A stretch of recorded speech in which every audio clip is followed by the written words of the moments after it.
Okay, Mr. Clerk, it's 7 p.m. I'm going to call this meeting to order. Council, if I can get an approval of the agenda with the add-ons. Pardon? I need 2/3 for that, so moved by Councillor Thompson, second by Councillor Gilliland. Councillor Garner? All those in favor? Oh, sorry, by your tablet. It's been a while since we've had a council meeting, actually.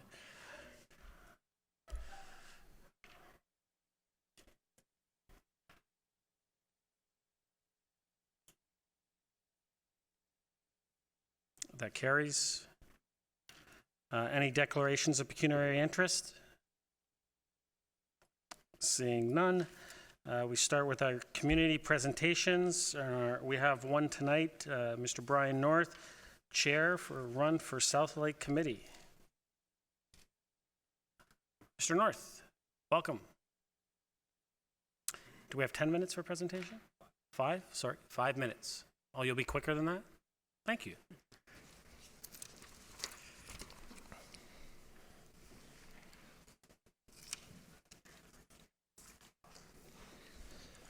Mayor Marakis, Aurora councillors and staff, ladies and gentlemen, my name is Brian North, and I'm here today as a representative of the Run for South Lake Committee on behalf of the South Lake Hospital Foundation. We have seen many changes to our hospital with the appointments of the South Lake Regional Hospital President and CEO, Arden Crystal, and the Foundation President and CEO, Susan Mullen. With the healthcare system changing, a growing community, and a demand on our system, a new strategic plan is in place with some very aggressive but achievable goals. Over the course of the year, there were over 113,000 emergency department visits, almost 25,000 inpatient admissions, at 68 new patients per day requiring a bed, over 40,000 surgeries, and 536,671 outpatient visits. The Run for South Lake is the biggest annual fundraiser for the hospital, which started in Aurora as the Bob Hartwell Run, a former councillor of Aurora who passed away while participating in the Toronto Marathon. Bob's wife Barb sat on the South Lake Foundation board for many years, and was pleased when in 2011 the name was changed to the Run for South Lake, raising over $1.5 million for the hospital in the past 8 years alone. In 2017, the run was moved to Newmarket, running past the hospital, and in 2018, we had a sold-out record number of participants of 1,500 people. With some logistical changes this year, we increased our capacity to 1,800 participants. We rely on the community to raise funds for 100% of most new and replacement tools, equipment, and technology, and use those funds to support the most urgent needs across the hospital. I'm here today to engage the citizens of Aurora to sign up and participate, and challenge you, Mayor Marakis, and the Aurora Town Council to register a team for the Mayor's Challenge and bring the trophy back to Aurora. Councillors Thompson and Humphreys have both served on our committee in the past and can attest to the need for fundraising for our South Lake Regional Hospital.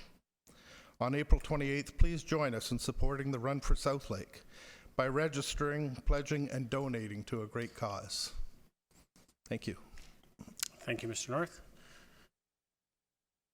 Any questions? Comments? See who hits the button first. Councillor Gardner. Thank you, Mr. North. It's a great event, and council had the opportunity to go up and meet with the CEO of the hospital, have a tour. I think she's doing a wonderful job. I think you're in good hands with all your staff there. Thank you, Councillor Gardner. Councillor Thompson. Thank you, Brian, for being here and all the years that you've served on the committee and the work you've done. Just to go in more detail, I mean, a lot of times I know people would sort of think that hospitals are provincially funded and they would get their money for the operation of the hospital. But as you indicated, that's not always the case. They also needs money from the communities to purchase new equipment and additional items. Can you speak to some of the items that perhaps the foundation have enabled the hospital to get over the last few years? Mr. North? You sound like a plant. Because but that is a very important thing about the hospital. The government pays for staffing and some new technology in a hospital, but equipment is completely paid for by the community. All funds are raised for new beds, MRIs, CAT scans, whatever equipment's needed, is raised through the community. So the government doesn't give us that money, we have to raise that money.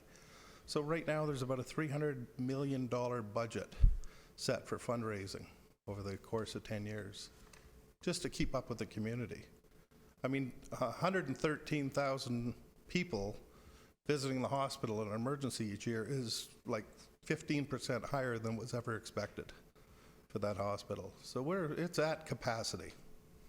Councillor Thank- Thompson? Thank you, Brian. And I know that from my own personal experience, I think that we're very fortunate to have South Lake in our community. I've certainly been participating in the race. I've been, as you mentioned before, had the good fortune to sit on the organizing committee as well. And I know I will be participating again this year, and hopefully my colleagues will also take up the challenge. And once again, we'll put a team together. I think we've won it twice in the last 4 years, and I hope to see it come back to Aurora again. Thank you.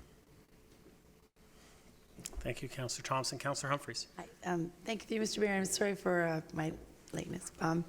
Hi, thank you for being here, Mr. North. And first of all, I couldn't be happier that you're the chair of the new South Lake Walk and Run event. And as Councillor Thompson mentioned, had the honor of being on the committee for a number of years and absolutely support it. I can't wait to win it again. We have a great group around us. We'll put in a team, and we are good. And I know there's a municipal challenge, a mayoral challenge, is there? Yes.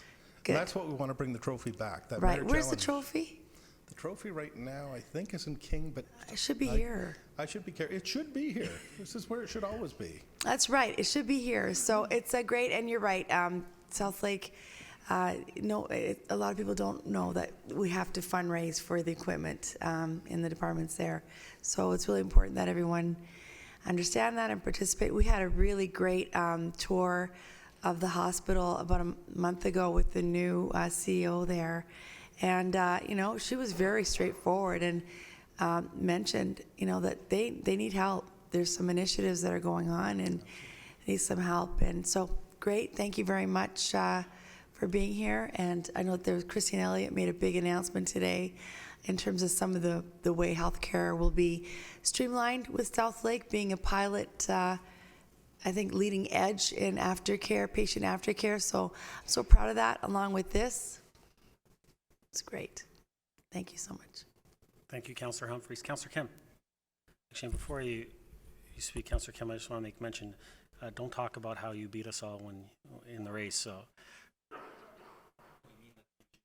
5 minutes for 10K? I won't mention that. Thank you, Brian, for all your hard work on this organization, as well as many others that you assist in. Can you tell us what are some of the challenges? Are there any obvious challenges that we can assist with in terms of fundraising goals? With the capacity of 1,800, you can't grow that anymore, given the size and the course length and so forth. What are some of the low-hanging challenges that you guys face? Mr. North? Well, that's a growth of 300 from last year. It was stopped at 1,500, and we had a waiting list for last year. So we brought it up to 1,800 this year. Challenges is raising funds and getting people to sign up early. We go right into the last minute, how many T-shirts we're going to need, how many timers we're going to need for the shoes. The sooner we can get signed up and sold out, the easier it is to do the bibs and get prepared. So that's really the hardest thing, is getting people to sign up early. March 1st, I know we're right down to the wire, is the early bird deadline for signing up and saving $10 on registration. That's only 2 days away, so I know that's difficult. But as I say, the registration fee, I want to also say, just goes to the equipment that you have. It's not going to the fundraising. The fundraising, so if you sign up and just run, it's great to participate and be part of a great thing, but it's the fundraising that makes the money for the hospital and the sponsorships. Councillor Kim?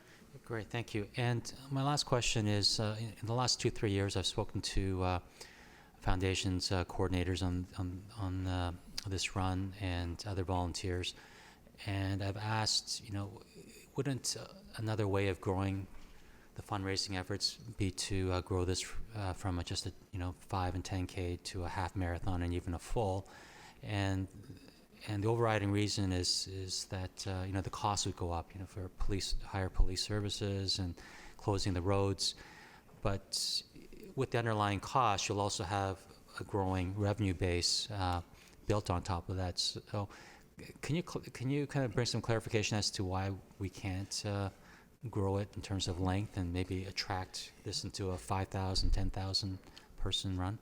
Mr. Well, we're North? closing Davis Drive, which is a big thing right there. But back when I started with the committee in 2011, when it first became the Run for South Lake, we did have a half marathon. And it ran here in Aurora, from the Aurora Community Center out to Bathurst, down Bathurst, and along Bloomington, turned around on Bloomington and came back. And then there were different points where the half marathon and the, forgive me, I'm going to say the wrong thing, the different levels could turn around. So we did try that. We had very few doing the half marathon, very few runners. The cost to close the road, and if I'm not mistaken, it was like 12 people that did the half marathon back then, of 1,000 people. That's a lot of cost to close the road for 12 people. And most of them that are doing the half marathon aren't raising funds for the hospital, they're doing it for the half marathon. We're here as a fundraiser. We want to raise funds for the hospital. We wanted to run by the hospital doors under the arch. That was our goal, which we're doing now. And it would be too hard to extend it to the length that you want it. One thing I do say, though, this year it actually is registered with the, and forgive me again, you'd know it more than I do, where your time can be counted towards other runs. Yeah. So this is the first year that it has been actually registered with that. Okay. Councillor Kim? Great. Thank you, Brian. Okay. Thank you, Councillor Kim. Councillor Gilliland? Thank you. Thank you so much for coming and sharing this presentation with us and the community. I think it's so important. If students wanted to help volunteer, who would they contact? The foundation, quite easily. They could also run. We do have a lot of student volunteers, but student runners run quite inexpensively too. I think it's only $18 if they're a student to run, and that gives them the t-shirt, the timer. If you go on the online, which I had it up there, I should have gotten more. They can actually register quite inexpensively to run. And that's a great way. If they could raise funds that way, I mean, even if they each raise $10, I mean, it all adds up. It all Perfect. adds up. I have to add, I'm looking over at Sandra there, and I apologize for this. It's when Sandra was leading the Aurora team, I think we brought the trophy to town, am I right? So maybe you want to pass it on to somebody next to you, or... So you when know. we passed it to Councillor Thompson, we lost? Is that what happened? Uh-oh. Well, I would be honored, but I'm also looking forward to Mayor Maracas maybe closing that 25-minute gap.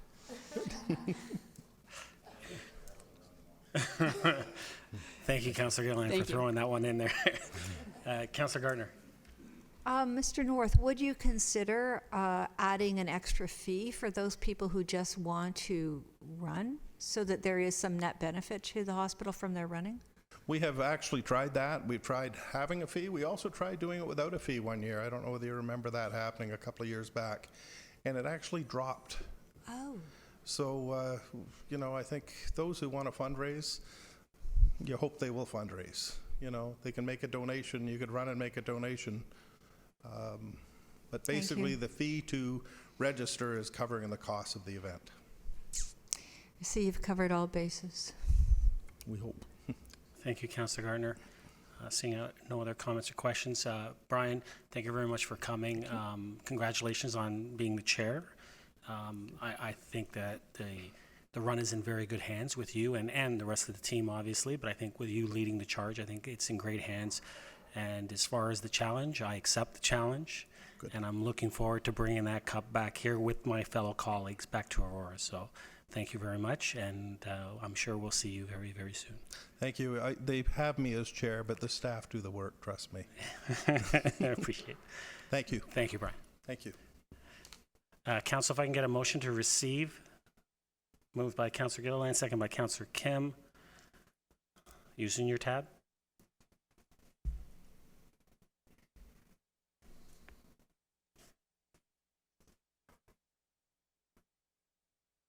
That carries. Next, we have delegations. We have 3 of them. We start with Sandra Manhurst from Sport Aurora regarding GC item R3, the sport plan update. Ms. Manhurst, you have 5 minutes. Thank you. My name is Sandra Manners. I live at 23 Peterman Street, and I'm the Vice President of Sport Aurora, and it's in this capacity that I'll be delegating. First, I thank the Mayor and the councillors for the opportunity this evening and voice Sport Aurora's support of monies being set aside for the sport plan. In addition to this, what I'd like to accomplish is to correct some misconceptions and inaccuracies that have been reported regarding the sport plan. Comments have come forward from council suggesting that the town take a leadership role in the sport plan. It's important to note that the town has always had a strong leadership role in the sport plan. The sport plan was deemed a priority by town council in 2015, and the sport plan, along with its 22 deliverables, were formulated by the town and were approved by council in March of 2016. Sport Aurora's service agreement to execute the sport plan was monitored and directed by the town at every step. The town identified the areas of interest and priority each year, created the deliverables for each of the areas of interest, monitored progress, and approved the results. The town of Aurora has always been in charge of the sport plan and has always provided leadership. Other comments have questioned the value Sport Aurora provides to the taxpayer. Besides completing and meeting all measurables of the sport plan asked and on budget, Sport Aurora has brought in $1.2 million in grants to this town. That's 5 to 6 times the town's original investment. Each dollar was spent here in the town of Aurora, creating jobs, creating valuable programs, and giving advanced training not only to our coaches, but also to town staff to provide the highest level of programming to our residents. The cost of hiring one individual as a sport development officer to execute the sport plan would not come close to the value Sport Aurora has provided, utilizing the knowledge of over 60 qualified individuals, experts in their fields, who have volunteered their time collaborating on the sport plan. There have also been discussions about establishing a sport board rather than a sport council. A sport council was actually one of the 22 deliverables of the sport plan. Quoting from the sport plan, Sport Aurora was to be reconstituted into a sport council with an expanded mandate. Again, this deliverable was not created by Sport Aurora, but rather the town, after extensive community consultation by a professional consulting firm, including a community-wide online survey, several community focus groups, and workshops. It was approved by council and unanimously passed by each of you, with the exception of Councillor Gallo and Gilliland, who of course were not on council at the time. Surrounding the issue of representation, there continues to be questions regarding whether Sport Aurora represents all sports. I will reiterate, Sport Aurora's position on facilities, sport policy, or programming do not change based on who's in our membership, as we have a global and inclusive view of sport in this community. We represent anyone, any organization, any sport that has a footprint in Aurora regardless of membership. All that we ask is they care about the common good of sport and wish to contribute. Further, I have personally advocated for field space, whether through shared use agreements or new facility acquisitions such as Bloomington with most of you. I have met with the YRDSB, have had multiple meetings with both our MPPs, and in each situation, our advocacy efforts would have primarily benefited the one sports group, soccer, that's not a member of Sport Aurora. Why? Because we do what's in the best interests of this community, always. In addition, Sport Aurora has individual board members that have not only founded the ASC, but also have 35 years of senior soccer club management experience in the AYSC. We are inclusive. I have also fielded questions regarding Sport Aurora being funded by the town of Aurora. We consider ourselves a vendor providing services that the town required through a service agreement. Sport Aurora prepared budgets to cover the cost we would incur executing the sport plan deliverables. These budgets have always been prepared at the request and direction of town staff to include various aspects of the sport plan at various times. Each budget was presented and approved by the town after review. At no time did the town subsidize Sport Aurora. You have paid for a service we delivered much like any other contractor. In fact, the cost to the town to execute the sport plan is estimated to be significantly less than it would have been had the town hired staff and executed the sport plan themselves. We thank our volunteers for that. The engagement of Sport Aurora by the town has been revenue positive, resulting in building in a strong foundation of sport for this community like no other. We are leaders and we are proud of that. While I respect councillors' need to reevaluate how it's spending its dollars responsibly, as the Vice President of Sport Aurora, I do take exception to the notion that Sport Aurora doesn't have the best interests of this community in mind when setting our budgets, and that we haven't provided value to the community that we live in. Our actions suggest otherwise. I respectfully ask that you consider these points when you deliberate on the future of the sport plan, and specifically deliverable number 3 as it pertains to the Sport Council. Thank you. Thank you, Ms. Manhurst. Any comments or questions? Seeing none, motion to receive. Moved by Councillor Thompson, seconded by Councillor Gardner. Using your tab.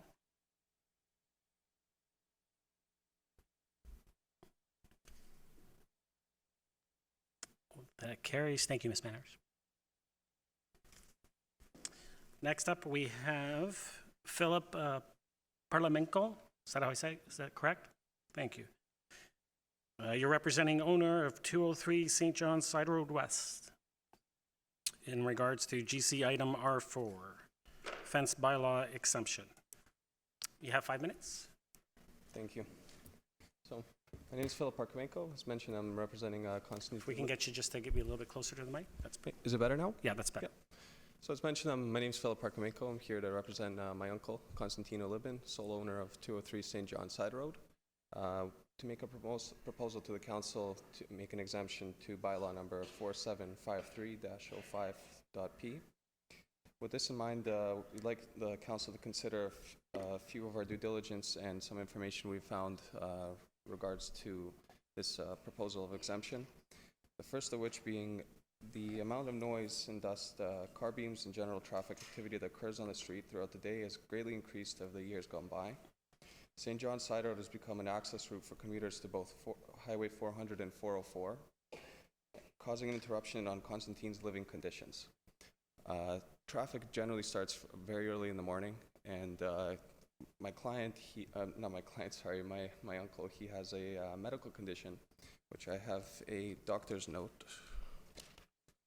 If would you be able to hand them out or no? Please. No? Okay. So I have a reference to a doctor's note in terms of Constantine's medical condition, which is regards to his insomnia, which was a suggestion from his doctor to create a fence. Our third point would be in regards to adjacent properties to 203 St. John's Side Road. Many of them have fences ranging from approximately 2.5 to 4 meters in height, some of which are attached to gates, which are greater access of the height restrictions than our property. These, I have some as well attachments to these references if the council would like them afterwards. And all of these are located within the vicinity of the property, within a 1.5 kilometer radius and even within 500 meters.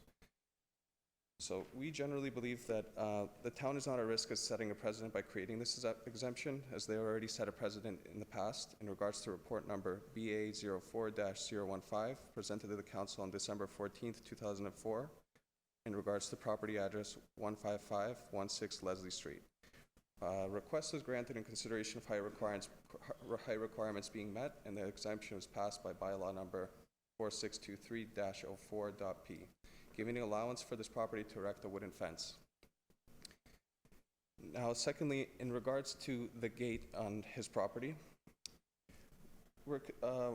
in consideration that the gate was built 2 years ago in 2017 with wrought iron material and stands at 2 meters high, the design is in compliance with the height regulations aside from the middle portion of the gate, which is only 10 to 15% of the total width of the gate. In comparison, there are gates ranging from 3.5 meters to 5 meters in the adjacent area,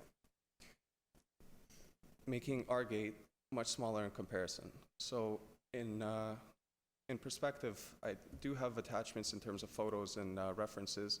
The property sitting right in front of Constantine's has a gate that's approximately 5 to 5.5 meters high. And we just wanted to bring that to light to the council. And so I can't give you the attachments, but nextly, Constantine, as a citizen of Aurora, and he does pay a lot of taxes. He has 2 properties, and he's requesting that as a 71-year-old retired individual, he has some kind of allowance and exemption on his living conditions, specifically due to his medical condition. Lastly, in terms of the compliances with the bylaws of the fence, Constantine isn't capable to the fullest degree with the English language, and in the creation of the fence, he hired a professionally licensed contractor to design and build the fence. The contractor should have been aware of the bylaws, and due to his negligence, Constantine is now fighting for his privacy and enjoyment of the property. In 2008, Constantine signed a contract for the construction of a wooden fence at the front of the property. The contractor had to clarify with the town about the standards. The contractor said that he called the town and was told on the phone that he was allowed to build a wooden fence in the front yard. After the construction was finished, he received a notification that he was in breach of the bylaws. We're proposing that if you request our proposal for an exemption on the bylaw, in consideration of the previous arguments, specifically on the medical condition of Constantine is challenged with, as well as the increased amount of traffic on the street interfering with the enjoyment and well-being of Constantine. In addition to this, we understand that the adjacent municipalities have such exemptions and are common, and we are here to implore the council to see reason as we have just cause. In regards to the entry gate, we believe it has a reasonable height in considering his neighbors having a 5-meter fence and other neighbors within a 4-meter fence range. In case of a compromise, we would like to bring to light to the council that we are open to planting trees around the side, around the front of the gate, and the fence, to create a natural aesthetic and to hide the wooden fence. But in terms of the wooden fence, stated in the doctor's note, Constantine does have the suggestion from his doctor that he should have a wooden fence rather than a mesh fence, which makes sense because of the high amounts of Philip, beams. I'm going to have to ask you to wrap up. Sorry. Yeah. So with this in light, we hope that you make the right decision, and have in consideration of the due diligence we've done in terms of adjacent properties on this behalf. Thank you. Councilor Gall. Thank you, Mr. Mayor. Do you have photos of the adjacent properties? Yes. Would you be able to put them on the? Mr. Clerk, can we just put them on the screen? Yeah, the photos? Yeah. Linda, can we just? I have physical copies, if that's all right. No, if we can they'll just put them on the monitor and we'll be able to see them.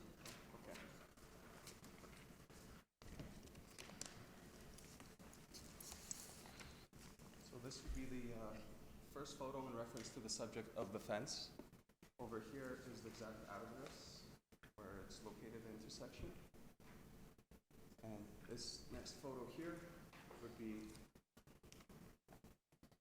in relation to my height, which I'm about 188 centimeters. You can see that the fence is well over 2 meters, and our approximation is about 3 to 3.5 meters. This is the neighbor? Which fence? So this is just down the street, about 700 meters from his house, which is Alverston Tree Grove. And that's the fence in the backyard. Seen in And The front. Did you say there's front entry gates that you referred to? Nextly, and second to that, first property, which is located 250 meters from 203 St. John Side Road West, on Willow Farm and St. John Side Road. You see the property here. This would be the fence located just out front. And as you can see, this one is well over 4 meters. Next attachment would be the property in reference to my previous discussion was the one right in front of St. John, which I believe is 302. It's right in front of his house, less than 50 meters. It's just across the street. As you can see, the fence here is much greater than 5 meters. And again, in comparison to the ratio of 185 centimeters, you can see that it's about 5.5 meters. So, which is why we asked the council to consider the proposal that our gate is not absurd in the height, and it's only about 10 to 15% of the actual gate that is not in compliance with the bylaws. Councilor Gall? I just want to see those. Thank you, Mr. Mayor. Thank you. If you'd like, I can show you the last attachment, which is just actually his fence. So you can see in comparison to the height of the previous ones. Sure. I apologize. Here you go. So this is his fence here. The pillars on the right are exactly 2 meters high, which was measured by the bylaw department. And again, as a ratio of aspect, you can see that it's just a little bit higher than me. Thank you. Councillor Thompson? Thank you. Have you provided this information to staff previously? Some information has been brought to light, but in terms of the discussions in the previous proposal, Constantine had Anton presenting on his behalf, and I was brought onto the discussion because I stay with Constantine once in a while and have noticed that there is significant noise and light complaints, and I've been aware of his insomnia for many years. So that's why I decided to participate in that situation, because Anton is actually, his wife is giving birth right now. Yeah. Councillor Thompson? And so you also, during your delegation, spoke about a previous report back in 2004. Yes, that's right. Could you just, I didn't catch it all, if you could just expand on that just a little bit for me? So About that in- previous exemption? Yeah, so there, it was report numbered BA04-016 and was presented to the council on December 14th, 2004. The property address was 15516 Leslie Street, and the request was granted in consideration of height requirements being met. And an exemption was passed made by bylaw number 4623-04P, giving an allowance to this property to erect a wooden fence. Thank you. And my final question is that we all agree the fence doesn't conform.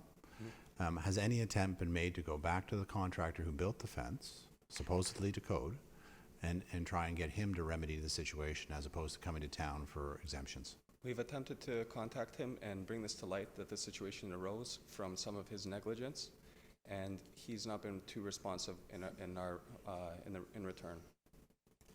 Councillor Thompson? Thank you.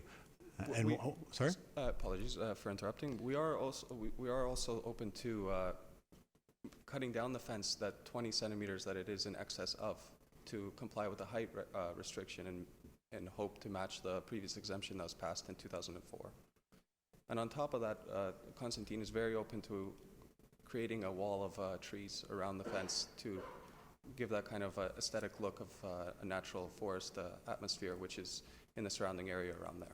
So it would be fair to say that if this council decided to refer this matter back to staff, that you would be willing to work with staff to try and find a resolution? Most definitely. Thank you. Appreciate it. Thank you, Councillor Thompson. Councillor Humphreys? Thank you, Mr. Mayor. Thank you for coming this evening, and I appreciate all the examples you gave us and what you're willing to do, and I think Councillor Thompson touched on it. When it comes to this item, we'll be referring back to staff. I think you have a real willingness to work with staff and try to come to some sort of agreement. Last week, I wasn't too worried about the wrought iron fence. I was okay with it, but I think if you go back to staff, if that's what happens today, we may have an opportunity to help mitigate some of those issues that you're up against. So thank you for That would be coming. very much appreciated. Thanks. Thank you, Councillor Humphreys. Councillor Gilliland? Thank you very much for coming today and showing those examples. I actually took a photo on my own phone of one of the exact same examples myself, so that was kind of coincidental. So hopefully, it will be referred back to staff. So I appreciate all your hard work and your uncle's willingness to, work with staff with the trees. I think that's awesome. That could be a solution. So thank you. Thank you, Councillor Gilliland. Seeing no other questions, thank you, Mr. I'm going to say it correctly, Parklemenko? Yeah. Thank you. Thank you for coming. If I can get a motion to receive and refer to item, well, actually, we haven't pulled it yet, so I'll just receive it right now. Councillor Gallo, seconded by Councillor Thompson. All those in favor using your tabulator?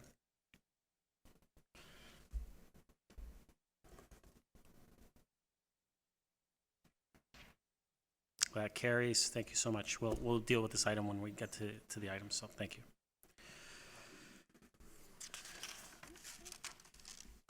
So, Council, next delegation, Mr. George. You're going to kill me, George, if I say this wrong. Skoulakis. Skoulikas. I thought it was Skoulikas, but I was representing Henderson Forest Aurora Ratepayer Association. You have 5 minutes, sir. Thank you. Mayor Tom Marakis, councilors, staff, thank you for giving me the opportunity. Good evening. My name is George Skoulikas, and I live at 54 McLenny Drive. I am the president of Henderson Forest Aurora Ratepayers Association, representing a large number of Aurora residents.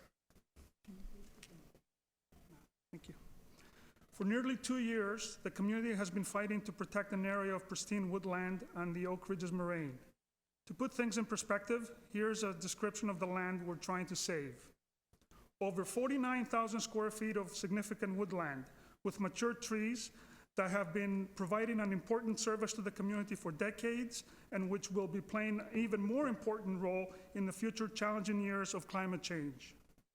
These trees are our green infrastructure, filtering air pollution and storm water, mitigating heat and drought, and also preventing erosion. This woodland must remain intact in order to protect its ecological integrity. The University of Toronto's Forestry Department has made the following comments on the proposed development. It might seem that the loss of another area of a forest is no big deal, but the incremental loss of forest has huge ecological impacts, including habitat loss, forest fragmentation, and edge effects. All of these impact sensitive wildlife species, reducing their population sizes, and impact the ecological services that natural areas provide.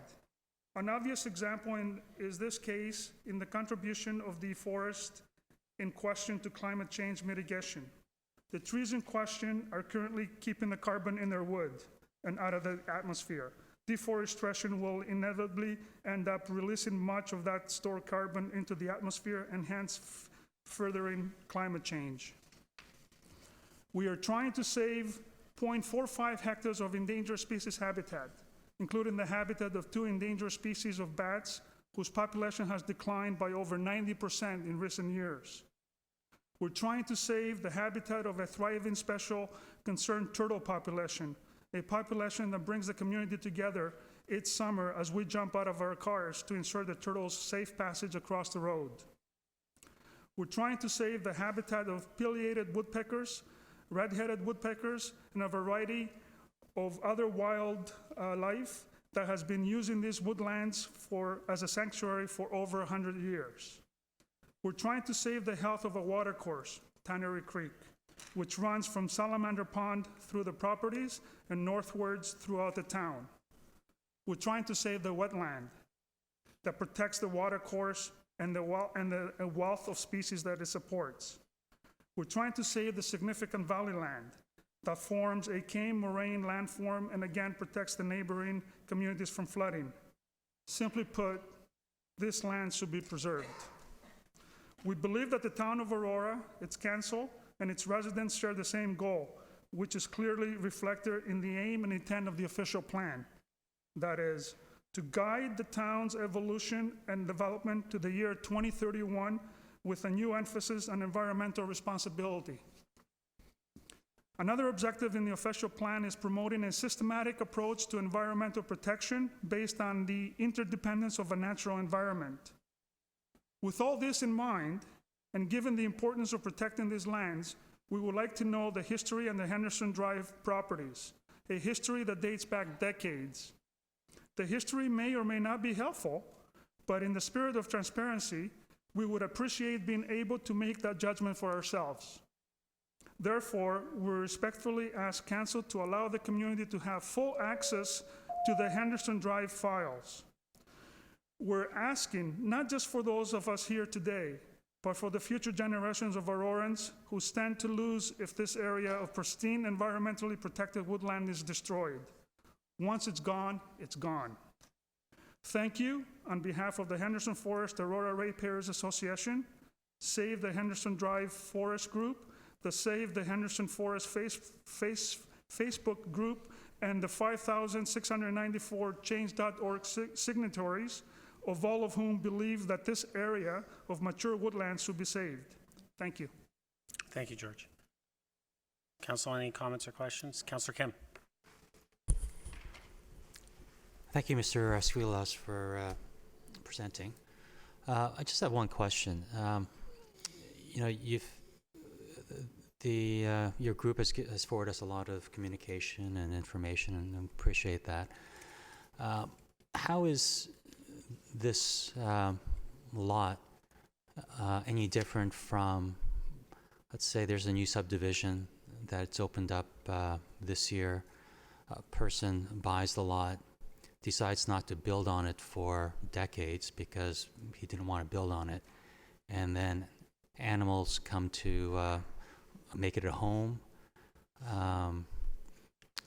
Adjacent residents, appreciate looking onto a vacant lot that's now, has a lot of natural growth into it. And if the owner now decides 30 years later to decide to build a home, how is my illustration here different? I'm not saying that's the illustration, but if from a simple high level, how would that be the same or different from your situation? George?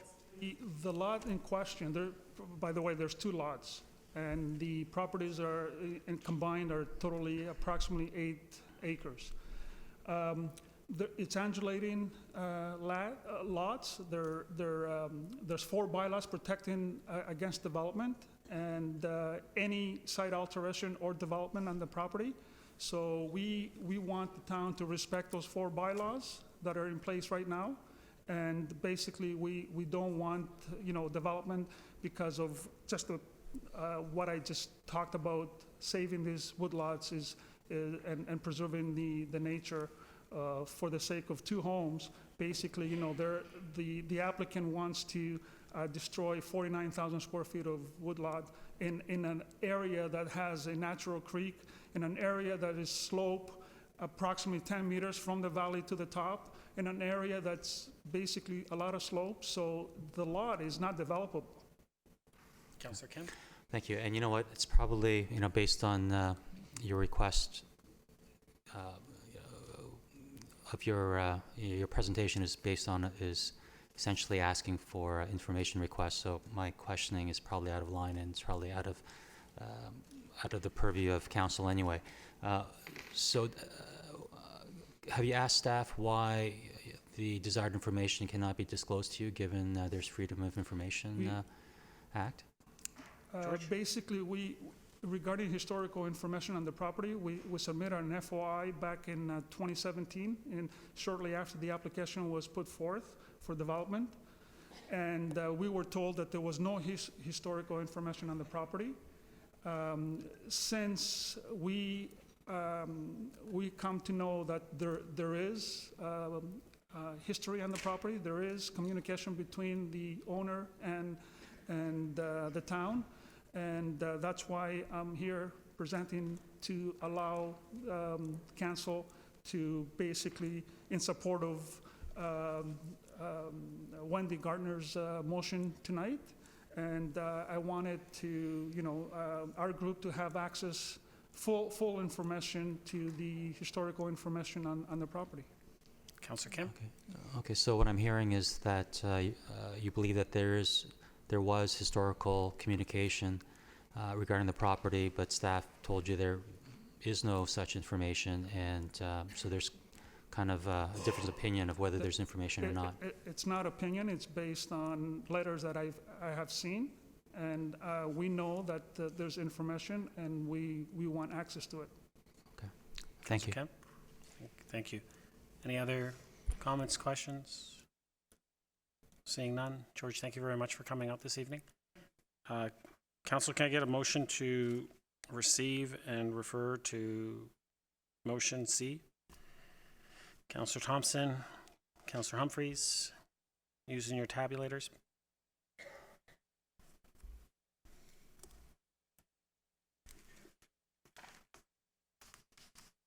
That carries.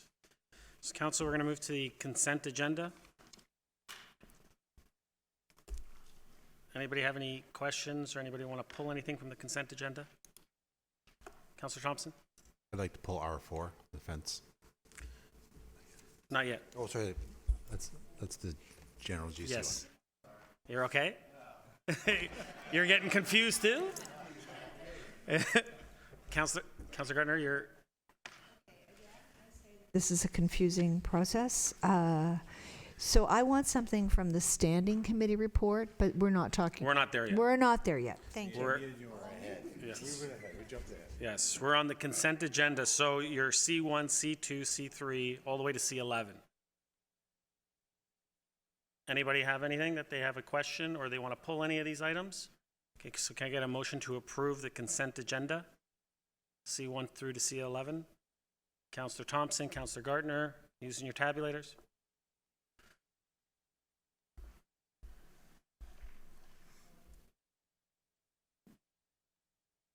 That carries. So now we move to standing committee reports. Councillor Thompson. Is this the one you wanted? R4, please. R4? Thank you. Anyone else? Councillor Gardner. C2, which would be Lake Simcoe Region Conservation meeting highlights. Did you have just a question, or do you? Yeah, I just have So a then, comment. why not just, you can make that comment now? Oh, can I do it right now? Yeah, instead of having to pull Thank the you. whole Thank you, item. Mr. Mayor. I missed it last 2 weeks ago. On the December 14th report, Mike Walters, who's the CEO, is talking about an article that Lake Simcoe staff prepared for a magazine called Lake Simcoe Living Magazine, and it's talking about the impacts of plastic. And we had a delegation. We really haven't had much of a conversation, but what they're doing there, it's at Lake Simcoe through a switch committee. They've taken a pledge in an effort to reduce the use of single-use plastics. So I'm hoping this is something that council can consider in the future. Thank you, Councillor Gardner. I think definitely that this council should look at how we can reduce or even eliminate single-use plastics within our community, so definitely. Thank you, and I have some R's to pull. Definitely, go ahead. R5 and R8. R8. Okay. Councillor Gallo, did you have anything? No? Councillor Kim? Councillor Humphreys? Councillor Gilliland? Okay. Pardon? R4 has been pulled. Oh, Councillor Gardner? Again? I have You don't need to pull R8 because R1's there on the regular agenda. Is that what you're going to say? Thank you. So R8 we don't need. Thank you. Okay, council, if I can get a motion to approve the remaining items from the standing committee reports. Moved by Councillor Humphrey, seconded by Councillor Kim. I'll call the vote. Using your tab.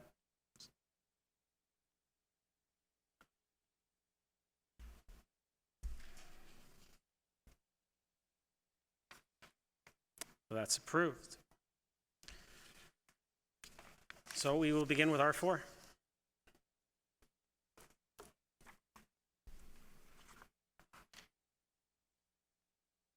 Councillor Thompson? You pulled it. Need a motion on the floor.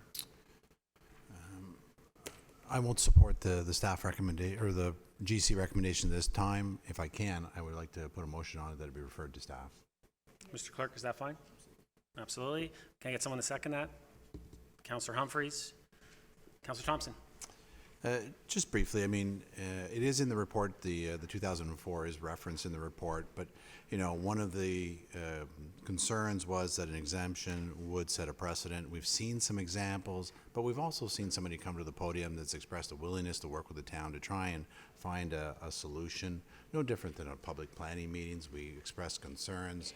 We've always encouraged, resolution as opposed to, making a final decision, yes or no. I'd like staff and bylaw to get together one more time and see if some compromise could be met. Perhaps they could have some discussions about those other properties. And maybe they comply, maybe they don't comply. I don't know the zoning associated with them. Maybe they were before the fence bylaw passed or not. I don't know, but I still think that we should, give them the benefit of the doubt to work with staff. Staff can provide them a little bit of additional education.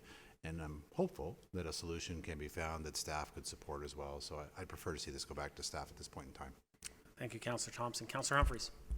Thank you, Mr. Mayor, and along with Councillor Thompson, I'm glad I hope we can get this back to staff.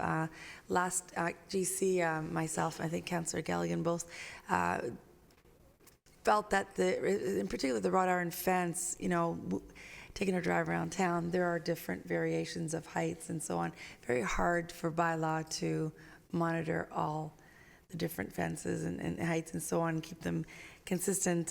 So I think that there's a good opportunity here to come to some agreement with the owners and staff. And I really do appreciate the effort brought forward tonight at the podium, all the different ways that they'd like to work with town staff. It sounds like, the contractor who put up the fence may have led them to believe things were okay, and you pay a lot of money, and then the next thing you know, we have this situation, and obviously the contractor's not responding, which is, I've heard the story before. So I appreciate if council would allow this to go back to staff and hopefully come to a good conclusion, because I drove past the residence, beautiful area, and lovely construction. Is just obviously the height problem, right? So hopefully we can come up with a concern. For me, the gate is fine. I wouldn't touch it. In fact, it's less imposing than many in the area, including the couple that they showed in the picture. And to Councillor Gilliland's comments earlier, I really do appreciate the trees that they will be planting to even disguise some of the wood fence. So thank you for bringing that up, Councillor Thompson, to go back to staff. Thank you, Councillor Humphreys. Councillor Gilliland. Yes, thank you very much to you, Mr. Mayor. Thank you, Councillor Humphreys, for talking about the trees and the client. We're willing to work with staff. I really think it's a great opportunity for them to refer back to staff. It'd be interesting seeing some of those reports that they had mentioned, just to kind of get a little history myself, and I hope council can support this motion. Thank you. Thank you, Councillor Gilliland. Any other comments or questions? Seeing none, I'll just mention I hope that the willingness is there. I know that council always looks for a way to find a solution when problems arise. I still do believe that we do need to adhere to our bylaws. So I hope that there is that true willingness to work with our staff to make some changes that will allow for that adherence to occur. So I guess that council will wait to hear back when staff come back to us, and hopefully everything will be good and it'll meet our bylaws and our standards. So yeah, I'm fine with referring this back to staff. So I'll call for the vote using your tabulators.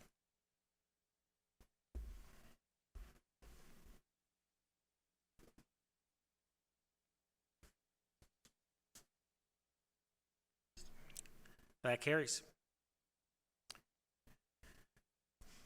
Okay, council, next R5. Proposal for interim control bylaw exemption for 29 Church Street.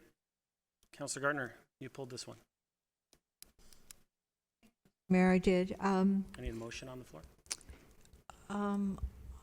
I would, I can't see what the motion we decided on, but I'd like to make a motion that we not make an exception to allow this to go to the committee. I'll say that I believe that's contrary. So I can't see what the motion is. So the motion was to was approve approved. the Okay, exemption. then I'll So speak to the motion. I'll ask someone else to Yes. put it on the floor, and then you can speak to it. So Thank Councillor you. Thompson, second. Councillor Humphreys, Councillor Gardner. Thank you, through Mr. Mayor, to Mr. Cook. Mr. Cook, when do you expect we'll have a new set of standards coming forward for council to look at? And what will those standards be based on? Will they be on the consultant's further report on looking at the the individual neighborhoods. Mr. Cook? Well, through you, Mr. Mayor, believe our last public planning meeting, the direction was to come back with a revised zoning bylaw for the March public planning meeting. At the moment, it's scheduled for the March 27th. I believe one of the recommendations from the consultant report was to look at the height as well as maximum gross floor area, and as well as to provide some urban design guidelines to direct new growth. Councilor Gardner? Thank you, and follow up, and you expect that's coming back to the March public planning meeting. Thank you. Could you also speak to the importance of Church Street within the town park area? Mr. Cook? Through you, Mr. Mayor, Church Street is the gateway of Aurora Cultural Precinct, and it's directly across from the heritage-designated Aurora Cultural Center as well. So certainly the subject property on Church Street is an important streetscape within the town park area. Councilor Gardner? Thank you. And because of those two reasons, we're so close after so long to finally deciding something at council. And because this is such an important location for the reasons that Mr. Cook said, and it is in our report from last week, or 2 weeks ago, I'm hoping that council will agree not to make this exception and wait for a month until we see what's coming forward from the public planning meeting. Thank you, Councilor Gardner. Councilor Thompson? Thank you. Just, as a reminder that they have been here before. We've already delayed them once. At the last GC meeting, the homeowners came and they delegated and they spoke about their plans, their willingness to make some alterations, that they responded to some of the conversations that went on at the Stable Neighborhood Planning meeting on January 30th, I believe. And, council and GC overwhelmingly supported this recommendation. I believe it was 6-1. I think, to look back at the comments, I think for the most part, everyone was very appreciative of the fact that they were willing to make some adjustments to the height and so forth to align with what is the thinking, or at least with the OP of 9 meters in height, and the fact that they are building a home for them and their family. Their intention is to stay and live there. And so I support their request. Again, it's a reminder that all we are allowing them to do is move forward in the process.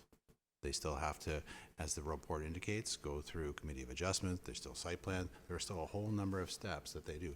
All we are saying is that we're allowing them the opportunity to move forward for that process. And so I still support exempting them from the internal control bylaw. Thank you, Councilor Thompson. Councilor Humphreys?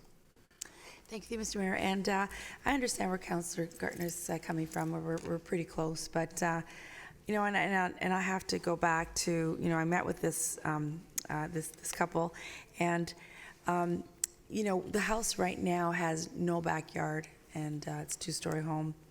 And the way they're going to design the property, they're actually going to have 8 feet from the fence line. Right now, it's up against the fence. So I'm thinking from a neighborhood perspective, that would be a little bit giving.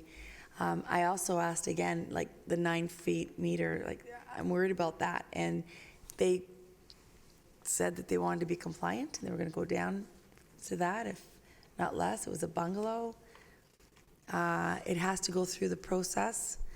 As Councillor Thompson said, we're just asking them, we're allowing them to go ahead. If this interim bylaw wasn't in place, it had already been gone through the regular process. So we put this in, and we're finding evidence of a lot of, and understandably so, staff is holding, I think, site plans a lot more close to them than they would because of our direction.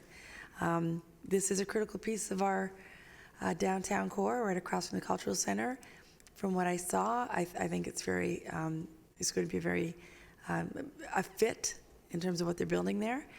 I can only hope that they're being upfront and faithful and honest and being accountable to what they're going to be bringing forward as they shared with us. So I'm going to hope that they'll continue to do what they said they would do and have some good development there. So I look forward to seeing what their final plans are going to be. Thank you, Councillor Humphreys. Councillor Gallo. Thank you, Mr. Mayor. Through you to Lawrence. If after the public planning meeting in March and we make a decision to change the zoning for the stable neighborhoods, would the Committee of Adjustments have new guidelines in order to filter through any applications that they would be adjudicating on? Mr. Cook? Through you, Mr. Mayor, that is correct. The C of A uses what the town's existing bylaw as a gauge of where the variance begins. So if the town enacts a new set of bylaws, those are the new rules that the C of A will be ruling against. Councillor Gallo? And I know I supported this the first time around, and I took a little bit of a deeper look, and I really wasn't sure exactly when we'd be coming back with making some decisions on stable neighborhoods and the bylaws. And I think because of that, and I think I did mention it last time, I'd hate to move something forward that in a few weeks' time would be contrary to a decision that council may make.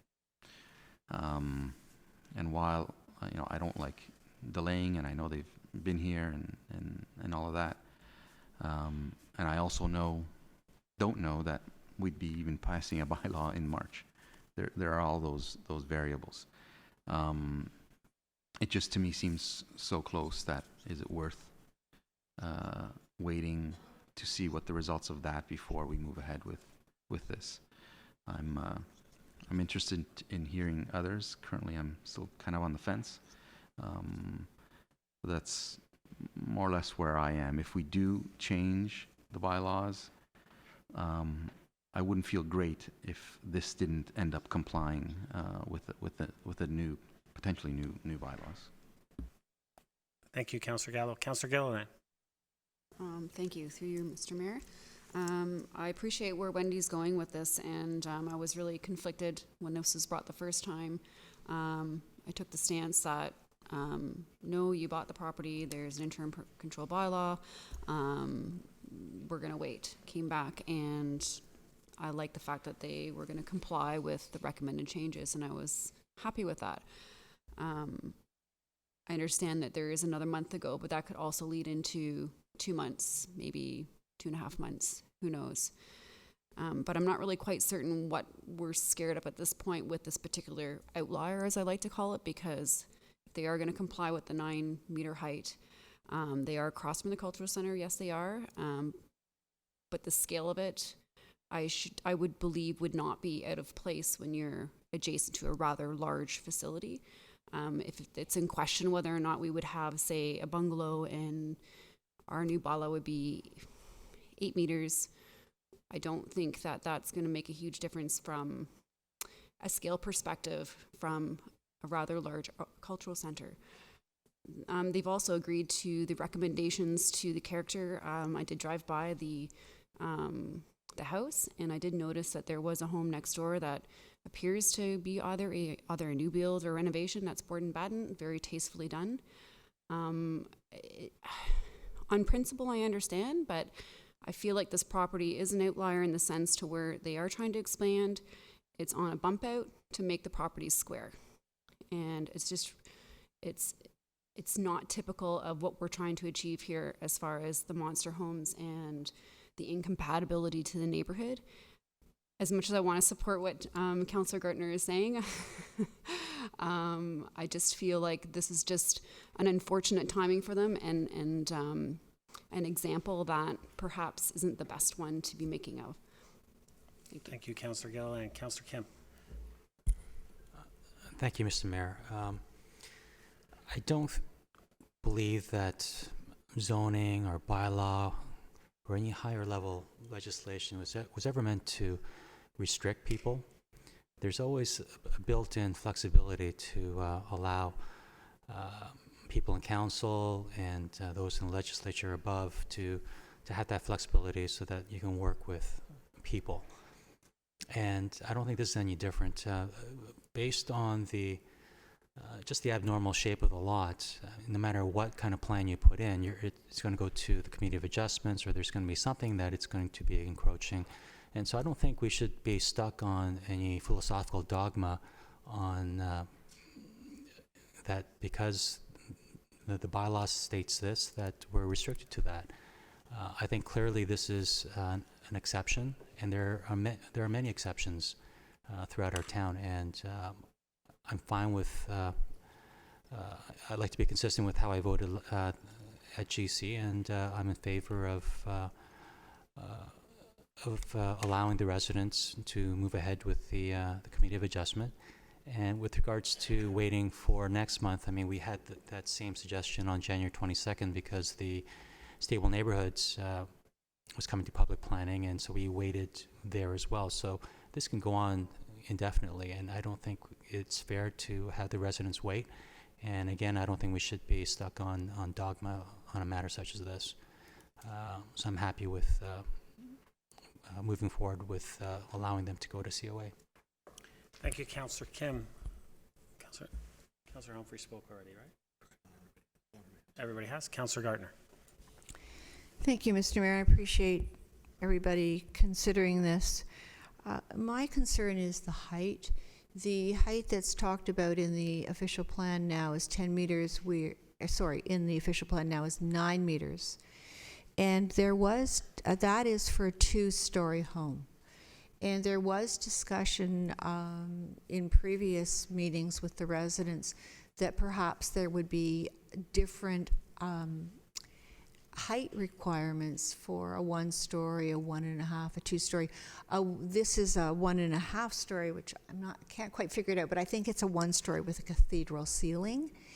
And again, I know I'm not going to convince you, but this is such an important location, and I wish you could vote against it. Thank you for the very strong plea, Councillor Gardner. Councillor Humphreys. Thank you, Mr. Mayor. And I understand Councillor Gardner's passion. I totally do. And I think we all feel the same way. And maybe for me, again, I met with them directly because I wanted to know what their intent was. And they laid out some very detailed plans, and it looked like it would, the board batten, it's gonna really fit in that area. And I'm just so, and I won't get into other off-topic items, Mr. Mayor, but there have been other developments that have wanted to move forward that look and feel like so much like what we want in that part of, old Aurora, downtown Aurora, that we're giving a pretty tough time on. And I see some of the development that is allowed to go there that looks nothing like what we want downtown. So I think we need to do our best to try to help what we believe is what we would like in our downtown core. And when I met with these people, I hope that they'll be true to their word and go from there. So thank you. Thank you, Councillor Humphreys. Before I call for the vote, I voted in favor of exempting this. I still feel the same. It's similar to Councillor Kim's point, and I thank him for bringing this up.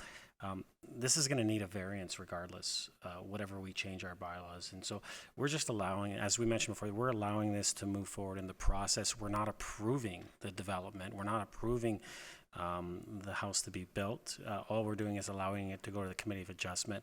And I think at that time, the Committee of Adjustment will make their decision as far as will this meet that criteria. But from hearing from the homeowners themselves, we heard how they had a willingness to even come down a little bit further on the height. And so, I think there is that willingness to work. And so I think that if the Committee of Adjustments makes suggestions to them, that they'd be willing to even move a little bit further. So I'll still be voting in favor of this exemption. I do believe that this is the type of thing that you should exempt from from the interim control bylaw. So, Councillor Gallo? Thank you, Mr. Mayor. Through you to Mr. Cook. If this moves forward in terms of timing, would you have a sense of when potentially it would go before the Committee of Adjustment? Mr. Cook? And I'll throw it on, I believe it's probably not till April. Yeah, the committee just meets once a month, so I don't have the schedule with me, but it would be, we're already scheduled for the March, so yeah, the April meeting would be the earliest. Yeah.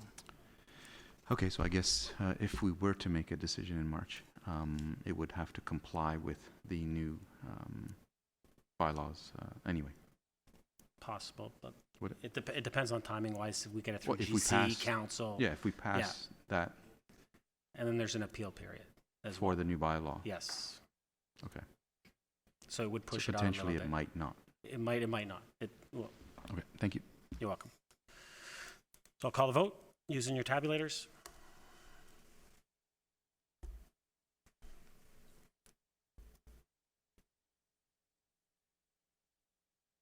That carries 5-2.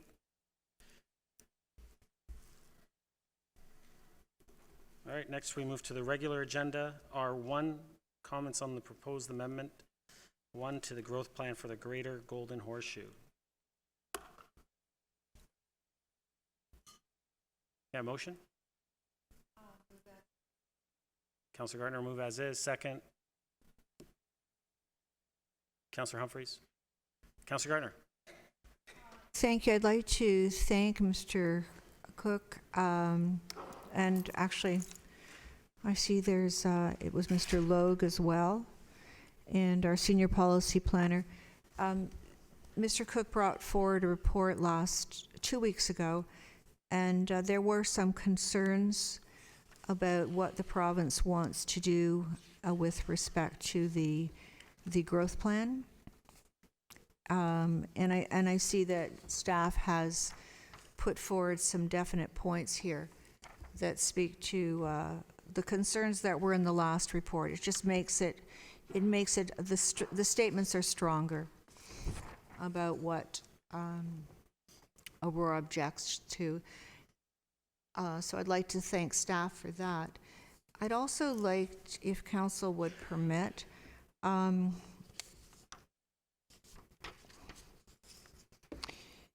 there is talk about the language in this proposal, and there is the very last bullet is talking about climate change commitments to reduce greenhouse gas emissions be retained, because the way it is in the proposal is that it's going from a safe and healthy environment into a cleaner environment.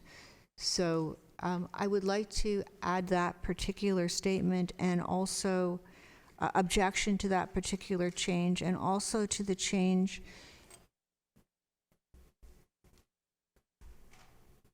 Councillors? Councillors? Have I lost you? Oh, Councillor, can you, Okay, Councillor we're Gardner, can you let me know R1. which page? Sorry, it's R1, page 2, page 1. I'm on the executive summary part. Page 1, and then it's the very top of page 2.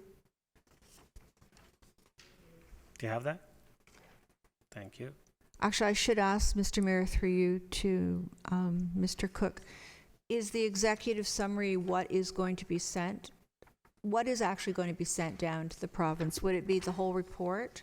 I believe it's the whole report, and he's nodding his head. Mr. Cook's nodding his Thank head. you. So it's the whole report. So I would ask council, one of the changes is to the language in the proposed change. And there's two that particularly bother me, and I wonder if we can add them as bullet points. One is the language now is a clean and healthy environment. The change is to a cleaner environment. It's from the report 2 weeks ago. It it specifically notes those two changes, Did you want to that make, change. Counselor, did you want to make an amendment? Yes. Could I have an amendment to retain the language which says a clean and healthy environment, Instead of? a cleaner environment? Cleaner environment is, you'd have to go back to February 12th report.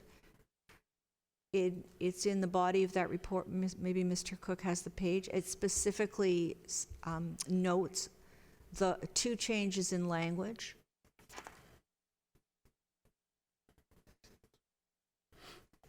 Counselor, can you just mention what page is it in this report that's in front of us? It's not in this report. So I'm asking That under it be added? under the last bullet, it says that clearly definable and measurable terminology that assists municipalities, I can't speak, that assist municipalities in meeting their climate change commitments to reduce greenhouse gas emissions be retained in the growth plan. Through you, Mr. Mayor, to Mr. Cook, is that enough to say, or do we need to specifically say to retain a clean and healthy environment? Mr. Cook? It can't actually hurt.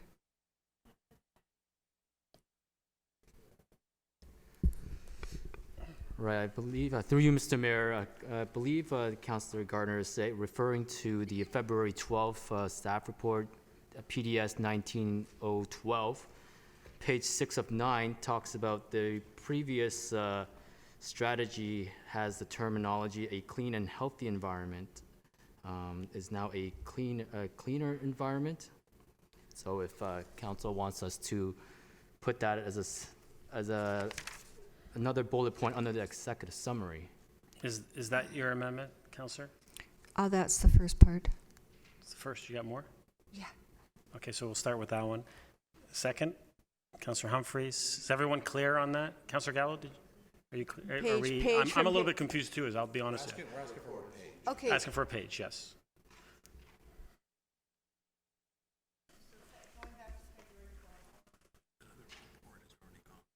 The GC from February 12th. That's also gone as well. I don't know. Can you find it, Marcel? Okay. Counselor Gardner, Yes. it's been brought to my attention that report that you're referring to has already been sent in to the province. How could that be? It was Because on it needed to be sent in before the deadline. the And we were deadline asking. is the 28th. The deadline is the 28th. Well, This is a supplementary that we're going to send in addition. excuse me. The process is I asked at the table whether Mr. Cook would be able to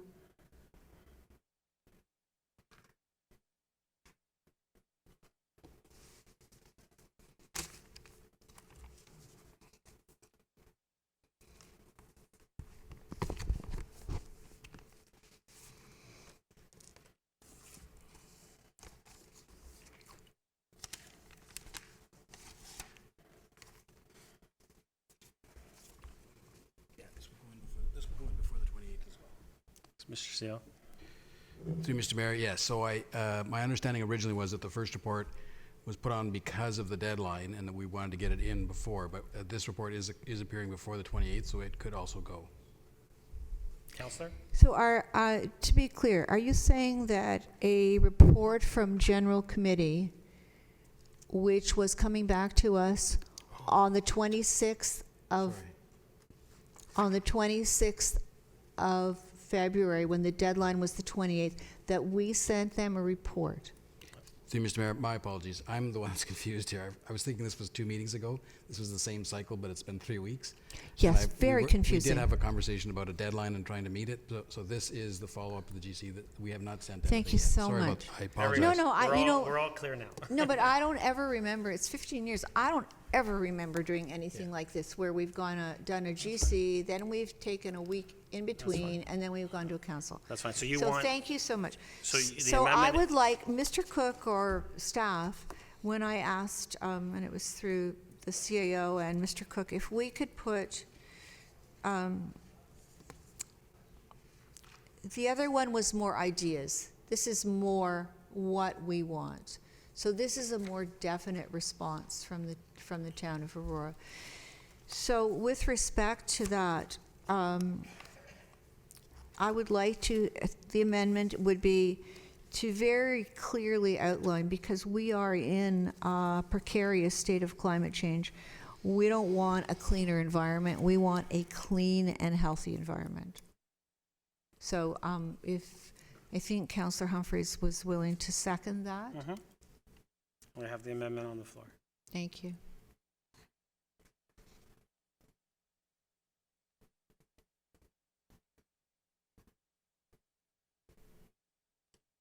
Is that correct, Councillor? No, not exactly. It would be here in that bullet that's on page 2, talking about clearly definable and measurable terminology. It would go in that area that we want the language to remain. It's not. It's already. The language is already in the growth plan, and we want it to remain in the growth plan. And if Councillor Thompson wants to help me out here to figure this out, I'd appreciate it. Councillor Do Thompson? you have something to add to this? I'll wait till you're done. Confusing. The ask of council 2 weeks ago was basically to look at the changes to the growth plan and say what we thought about them. And staff had given us their ideas, and now I'm just asking to add to the idea. And the statement should read that the language in the growth plan that reads a clean and healthy environment not be changed to a clean environment. Is that did you follow that? Councillor, you know I'm just not good at motions, no, so- and just to speed up the process, I know that there's some things from the first report that you'd like to see in this report to be sent when it gets sent. Some of the language that was in the previous one that you want in this one. So instead of making amendment after amendment, maybe you could speak to staff and just say, these are the ones that I specifically like, because I think that we all agree on both Okay, as long reports. as council is okay with that. And if council is okay with that, because I think that that I can do this we both offline agree with staff? Yeah, I think we both agree. I see Great. Councillor Thompson waving his head no, but Yeah, it's really not proper process. And the other one is, well, let's deal with this one first. okay. Then. Councillor Thompson.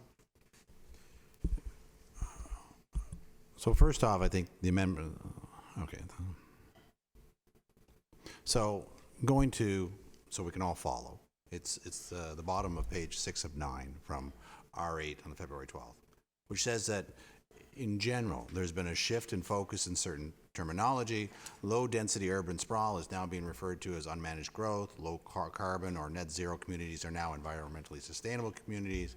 And a clean and healthy environment is now a cleaner environment. And social equity has been replaced with an approach that puts people first. Now, to be honest with you, I don't understand, I don't have the details of why provincially they've changed that terminology. Is there something behind that? I don't know. So I'm actually looking to Councillor Gartner to explain what the issue is of why it needs to be changed back. So perhaps she can elaborate on her rationale for wanting that terminology changed back from a cleaner environment to a clean and healthy environment, and is it substantive? Councillor Gardner. Councillor Thompson. And what staff has said is that they don't agree with some of the changes proposed by the province for this growth plan. The growth plan comes from, I believe, 2002, and it would take us back to standards that are quite a bit before that. So what came into place with the growth plan was more protective standards. And I believe that in changing the terminology, a clean and healthy environment to a cleaner environment decreases the standards for our planning policy. So I mean, to me, it's clear that a cleaner environment is not enough. We want it to be clean and we want it to be healthy. Thank you. Councillor Thompson? You're welcome. I appreciate your perspective. Through you to Mr. Cook. Lawrence, the concern is that the change in that language may mean a reduction in overall standards by the province. And so is it staff's position that changing the terminology from a clean and healthy environment to now a cleaner environment means a reduction in standards? Mr. Cook? Through you, Mr. Mayor, we don't have the data to really confirm that specific question, but what we do see is that the general language change refers to a less rigorous and really allows for more of an open interpretation of the policy. That's the shift of language that we have seen and what we've heard from our local partners. Yeah. And so then shouldn't we be looking at changing all of the terminology that's being referenced in the previous report and not just that one aspect if that concern is a loosening or more flexibility in how things are going to be interpreted?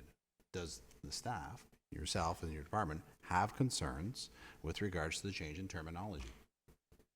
Mr. Cook?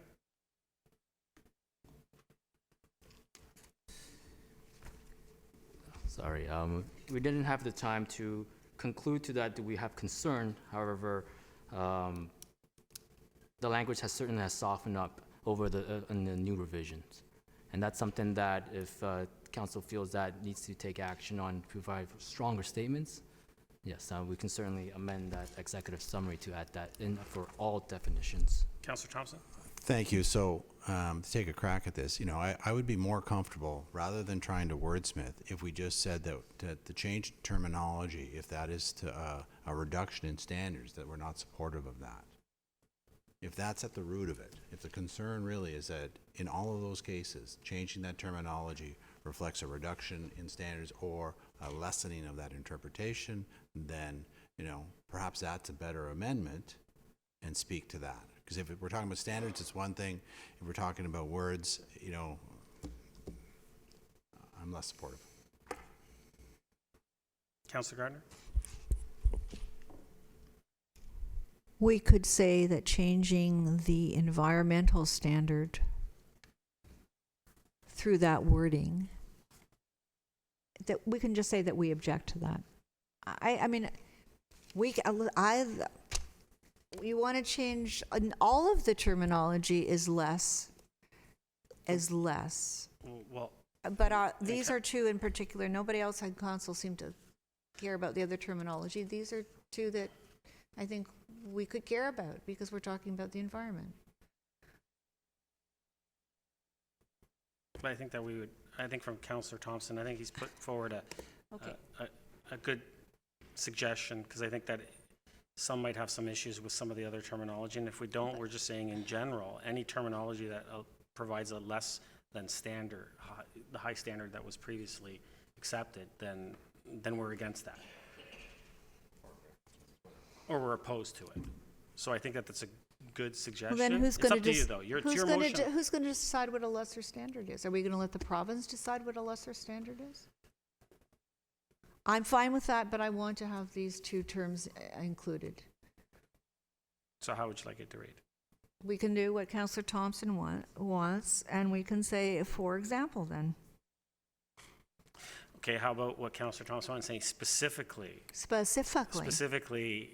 the terminology of a clean and healthy environment should not be changed to a cleaner environment. Thank you. Is everyone good with that? Oh, and there's another one? And the second one is social equity has been changed, proposed to be changed to an approach that puts people first.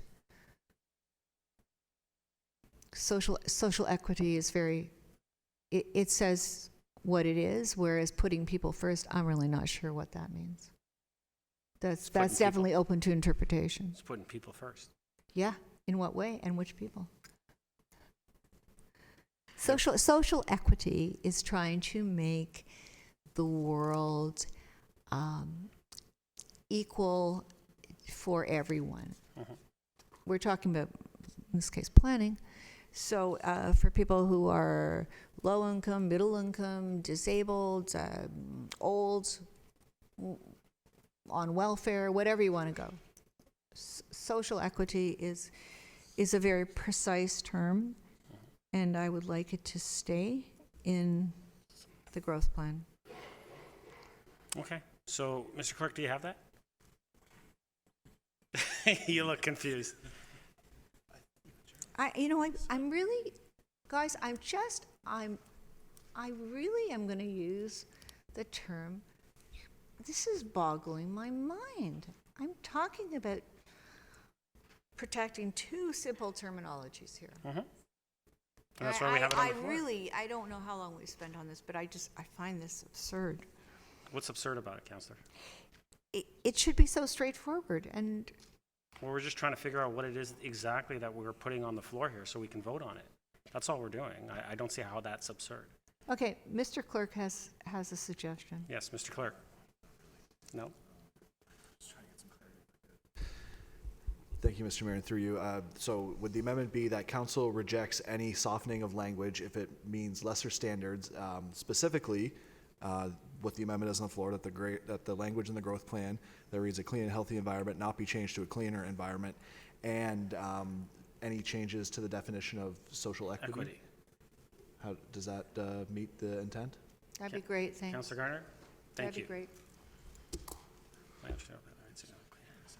Yeah, we're gonna give the clerk a second. Yeah, Counselor Humphreys, you go ahead while we get it up on the screen.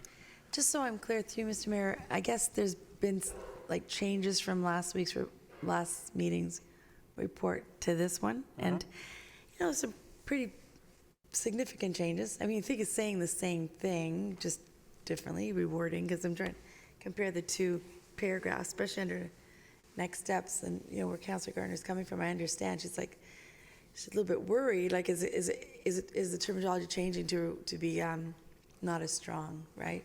So I don't mind making these changes just so that it's clear for the province to understand where we're coming from. Okay.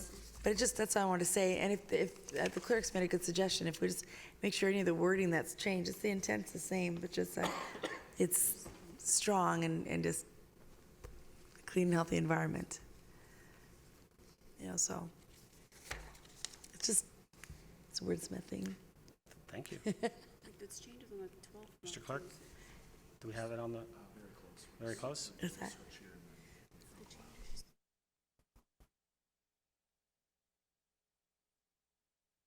Counselor Garner, are you okay with what's on the screen? What the whole intent of this was? Sure, this is your third time speaking, but I'll let you finish up on the amendment. It's fine, I don't need to speak. Are you okay with what's on the screen?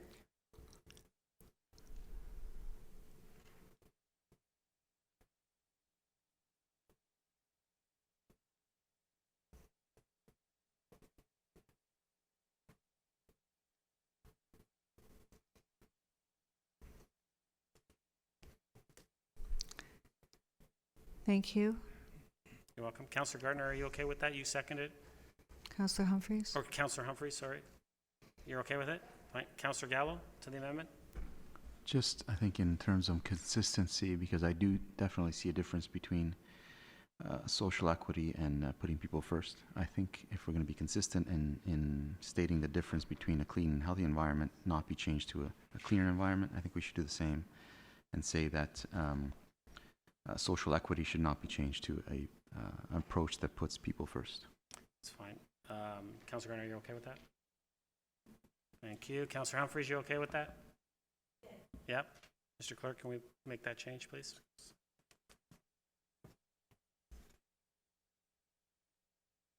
Council, does everyone want to wait till it gets on the screen, or does everyone understand what's in front of us, and should we just vote on the amendment?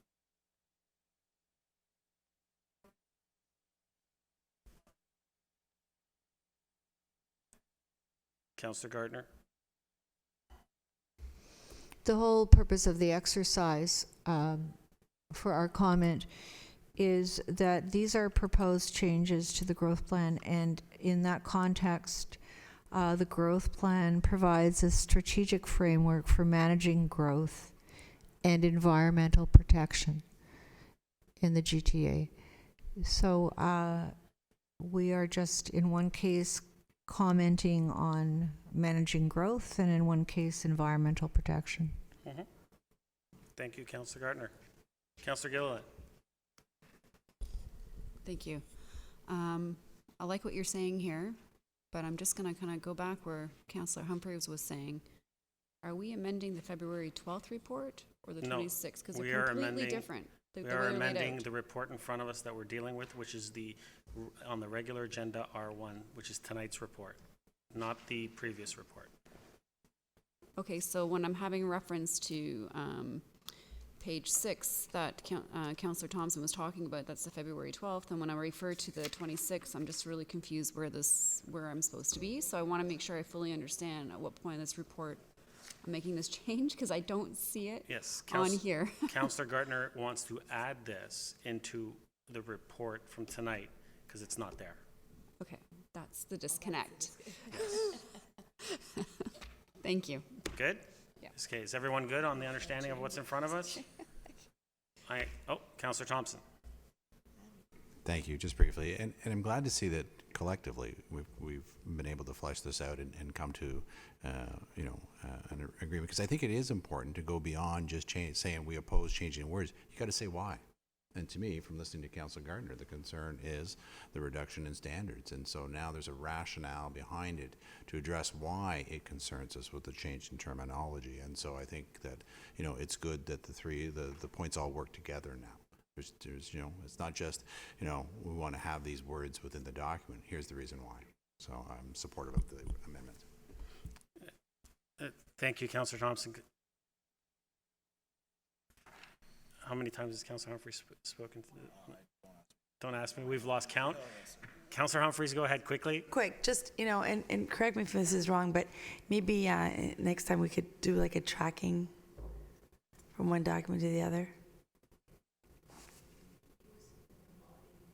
I know, but there's changes because they're very different. Sometimes when you have I'm just saying when you have a document, it's going to be updated and changed, tracking just so that it's just easier to refer back and forth. We talked about this last term, but anyways, it's okay. Thank you, Councillor Humphreys. And I'll just point out, I agree with the amendment 100%. I just want to point out that some of the terminology actually, I believe, strengthens some of the standards. Moving from terminology like low-density urban sprawl is now unmanaged growth. I believe saying unmanaged growth is stronger than just saying low-density urban sprawl. So, but I do agree with where Councillor Gardner is coming from on the environment and on the social equity piece of it. But so I'm in favor of the amendment. I just wanted to point out that one specific one because, I'm happy that they're changing it to unmanaged growth.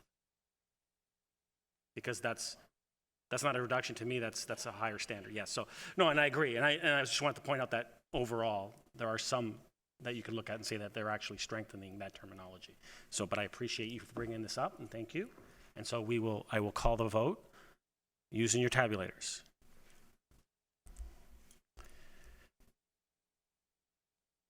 That carries unanimously. Back to the main motion as amended. Councillor Gallo. Just quickly, if we're highlighting something that we like, I'm going to read out in the executive summary in point 2, conversions to employment areas should not be permitted outside of the municipal comprehensive review process. Thank you. And I'm just going to ask just for clarity, is that the first report or the second report? I'm just teasing you. Don't worry, I'm just teasing you. That's fine. Thank you, Councillor Gallo. Any other comments on this? Seeing none, I'm going to call the vote using your tabulators.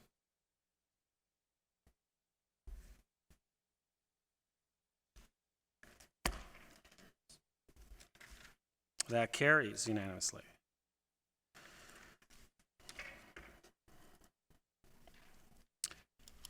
All right, Council, we are moving to motions. I guess I'm first up, so I'm going to have to pass the chair to Councillor Kim, you got some work to do now. Great. Thank you, Mr. Mayor. Would you like to move your motion? I'll move as is, but I will be making a slight amendment to it, but I'll be moving as is right now. Okay, Just to can get I it. have a second?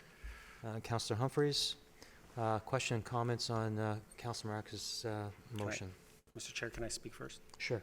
Thank you. So I put this forward. I've been working with staff on this. As everyone knows, residents, children are also encouraged in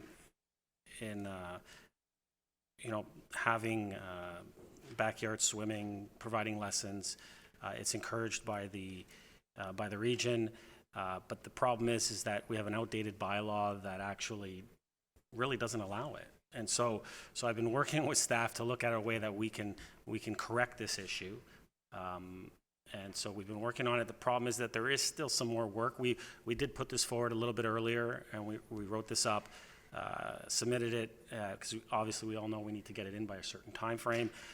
But I would like to amend this to send this back to staff and have them bring a report to council that will speak to the changes that are necessary to make the necessary changes to the bylaw and the provisions. So all we're going to be doing is referring this back to staff for them to bring a report that would speak to what changes are necessary to update the bylaw.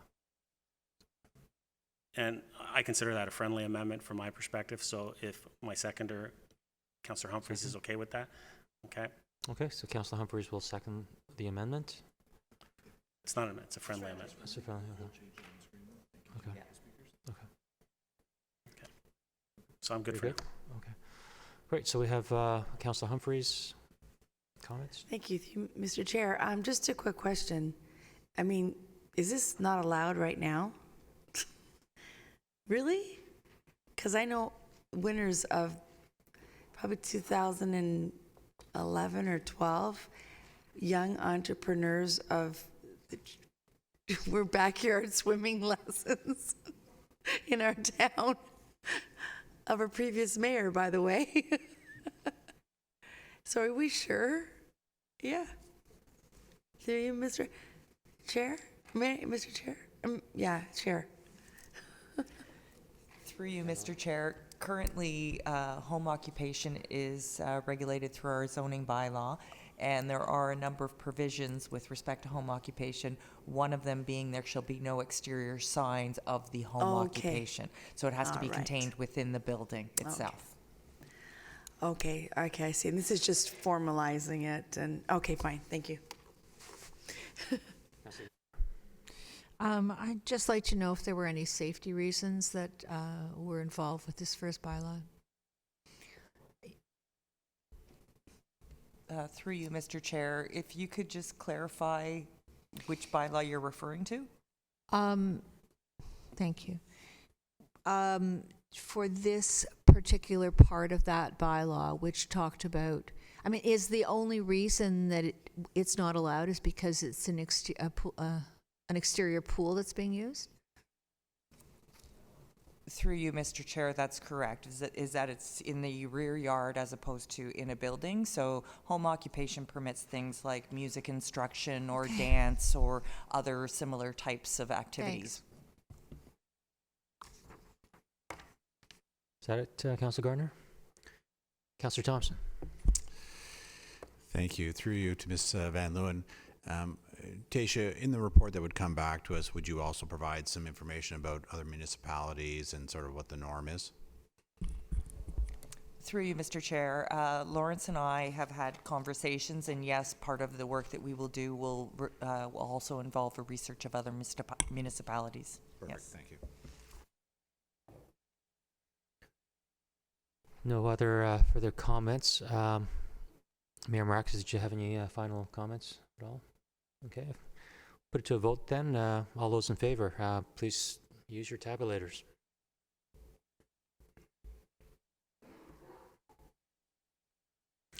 Okay, that is unanimous. The motion passes. Mr. Clerk.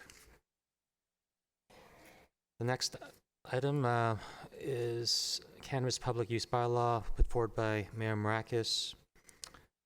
Mayor Maracas, would you like to move it forward?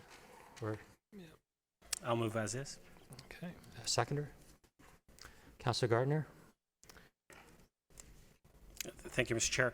So, I mean, we dealt with this issue as far as cannabis in regards to a retail outlet. We've decided to opt in as a municipality, and as I stated that night, there's a difference between having a retail store and the public usage. And so I think we need to deal with the public usage in public space. And right now, the region does have a working group, and congratulations to our Ms. Desario. She's the chair of the working group. So they are working on creating some bylaws. But I thought it was necessary that we here let the region know that we believe that the best thing for the region and for the town of Aurora is to have a region-wide bylaw when it speaks to usage of cannabis in public spaces. I've talked to YRP. The chief has mentioned that it is in the best interest from a policing perspective as well, if it's a uniform, consistent bylaw that's straight across the board. And so I think if we send that message to the region, it goes to the region, and I'm sitting there at the region, and this is in front of us, and then we can have that discussion at the region as well, and not convince, but I think that get everyone on board to say that this is something that we need to do and make it a consistent bylaw right across the region. And that way it makes the working group's job a bit easier. It lets them have an understanding that everyone, all 9 municipalities, are on board in creating that consistent bylaw right across the region, and they can bring back something that speaks to that. And so that's why I've put this in front of us. I have also spoken to the solicitor at the region, and she felt that this was a good way to move forward. And then the second part is that upon approval of that bylaw, I think it's important that we educate the public on the bylaw, where they can use cannabis and where they can't. I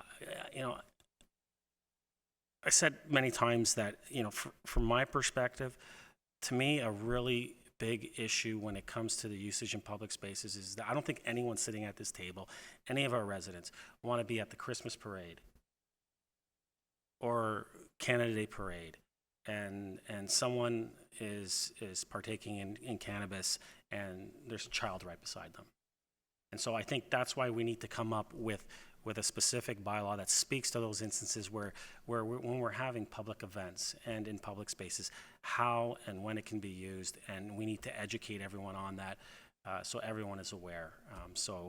I hope I have support, so that way I can bring this to the regional table as well, and speak to it and get unanimous support there as well to create this regional bylaw.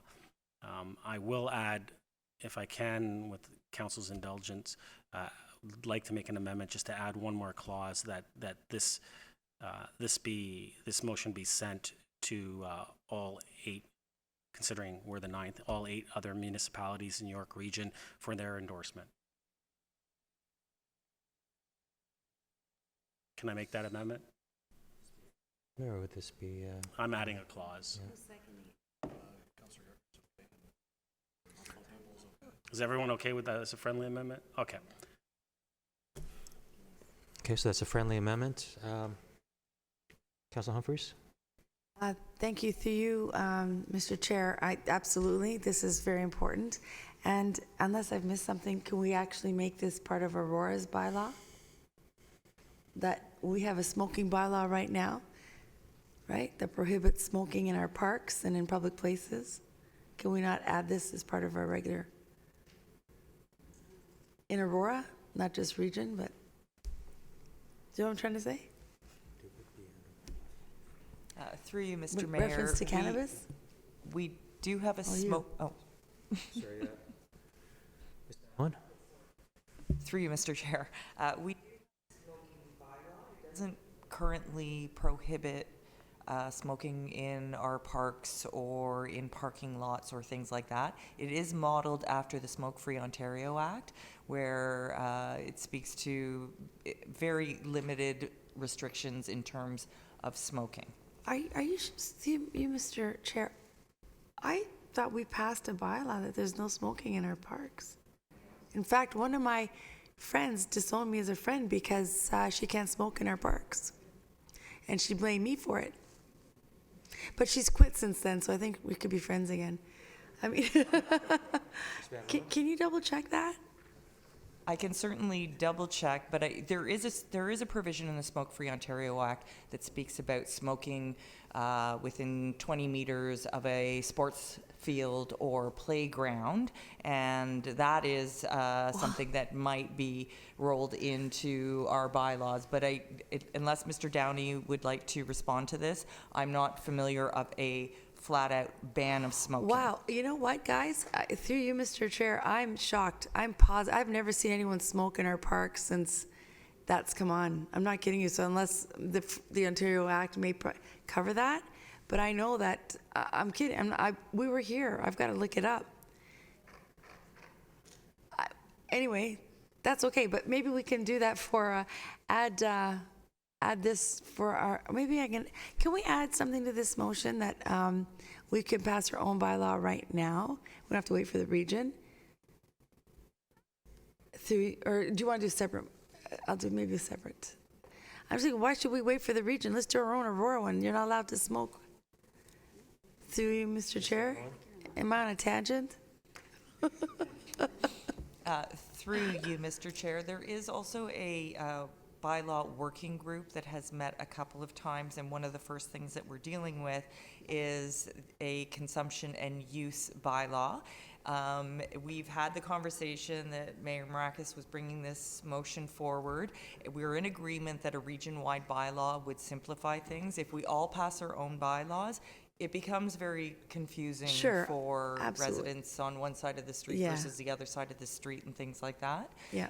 It doesn't restrict us from passing a more restrictive bylaw if we chose to do so. Okay. No, thank you. That's makes sense to me too. Absolutely. If it's a region-wide, it's a lot easier to manage it and understand it's the same across all our municipalities in this area. But I think I'm looking forward to this going through and passing quickly. I'm sure I saw another municipality bring up their own bylaw within it. Yeah, their own town. So I thought, oh, maybe we can get, so this is great. I think this passes it across the board and helps everyone. But the smoking one's going to drive me crazy. I have to look at that. But thank you very much. I completely support this. Councillor Gardner? Thank you. Sometimes it takes a while for things to get done with working groups and the region. There's nothing against us passing this bylaw for the town at the moment, and then it just gets rolled into it gets rolled into the regional bylaw because it may take months for that to get passed. And with respect to the Ms. Van Leeuwen definitely wants to say something. No, she doesn't. And with respect to our Councillor Abel put forward a motion that we would not allow smoking in town parks. It was just town parks, and my understanding is that council passed that. So you could just check on it. Thank you. Well, I don't know if it was 8 years ago, but. Okay, you've documented it, okay. Can't verify that now, can you? Through you, Mr. Chair, I'm trying to find that information currently. I don't recall, but I could be wrong. Ms. Van Leeuwen also respond to the first request that if we could put a bylaw, a cannabis use bylaw in place for Aurora in the near future, and then when we see what the region comes up with, we can change our bylaw, amend it, roll it into. It's almost March, so there's going to be... Comment on that order of operations? If we're directed to report back with a bylaw, we can do that. The working group, the mandate of the working group is to create some consistency and standardization across the region for clarity to all of our residents. But if council so directs staff to report back and enact a bylaw, we can certainly do that. Mr. CAO would like to chime in here. Thank you, through you, Mr. Chair. I just want to add, for the benefit of council, this item has been under discussion at the regional CAO's table as well.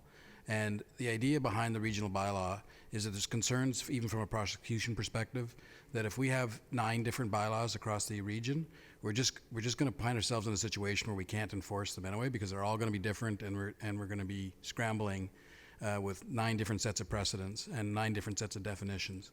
So this is work that is under the guidance of the regional CAOs group, and there is a lot of effort to move it along quickly. I'm not going to say, to Councillor Gartner's comment, I'm not going to say it's going to be done instantly, but it is a high priority for the CAOs group, and so I think this is the best approach for the time being. And if it seems to lag, then I think maybe council could consider bringing it back then, but it would be appreciative if you could let the group take the first swing at it. Okay. Thank you. Councillor Gardner? That's fine. Councillor Thompson? Thank you. And I was going to echo some of the comments of our CAO. I do remember the chief talking about the importance of consistency from an enforcement perspective. And so, you know, he's already mentioned that. But I just want to confirm. So my understanding is that if the region does come forward with a bylaw and it's adopted across the board, then that would be presented to us, and I would assume that we would also then look to incorporate those components into it as a Town of Aurora bylaw as well. Is that not the intent going forward? Through you, Mr. Chair, if it was a region-wide bylaw, we could enter into an agreement that we, our bylaw officers, could enforce the regional bylaw. We could further, if we wanted to, if it was a very high-level bylaw, we could invoke further restrictions through a specific Town of Aurora bylaw. Perfect. Thank you very much. And just for reference, and by all means, Councillor Abel brought that motion forward in 2011. However, and I don't have the report, I just have the motion. It just said that now therefore be resolved that staff be directed to implement a similar education campaign to the Idle Free campaign by erecting signs in our town parks and at any other town outdoor recreational areas promoting a smoke-free environment. So I don't necessarily know whether it was a bylaw that was passed. I can't find that. I'll leave that for Ms. Van Leeuwen to look at. But certainly the motion that it was brought forward was to promote a smoke-free environment. 2011, yes it was. August 16th. But we'll leave it with Ms. Van Leeuwen to look and see if there was anything further, because I don't have a report. I just have the notice of motion. So, Councillor Gallo? Thank you, Mr. Chair. Just curious, because I hear that we can be more restrictive, and I'm just wondering how restrictive can we be? Could we push this to the point of similar to alcohol, that you know, it's consumed only in your home? Like, how far could we potentially go? Through you, Mr. Chair, the authority for passing a smoking of tobacco or cannabis bylaw falls under the Municipal Act, and we can pass restrictions related to town properties. The only caveat is we can't pass a bylaw that restricts the smoking of tobacco or cannabis on a public highway, which includes a sidewalk. So we could restrict smoking on all town facilities, other public places such as our public parks, places like that. So there are some restrictions in terms of sidewalks. That's too bad. And cannabis is dealt in the same manner as cigarettes. Through you, Mr. Chair, that's correct. They amended the Municipal Act to include, it initially just spoke to smoking of tobacco, but it has been amended to include cannabis. Mm-hmm. That's unfortunate. Okay, thank you. I have a question to Mayor Marakis regarding regional process. So if the CAO, the Office of the CAOs around the GTA or the region are discussing this and tabling something, would it mean that unless this motion goes forward to initiate the discussion at the region, a regional bylaw would not occur? Mr. Chair, no, because the CAOs are working on this, and we do have a working group at the region that is working that do actually have 2 of our staff members on that working group. The thought behind this motion is, and as when I've spoken to our staff, and I've spoken to, as I mentioned, the solicitor at the region, is to bring some clarity to say that the town of Aurora would like it to be a region-wide bylaw instead of an individual bylaw for the town of Aurora. And we would like to see that consistency right across the region.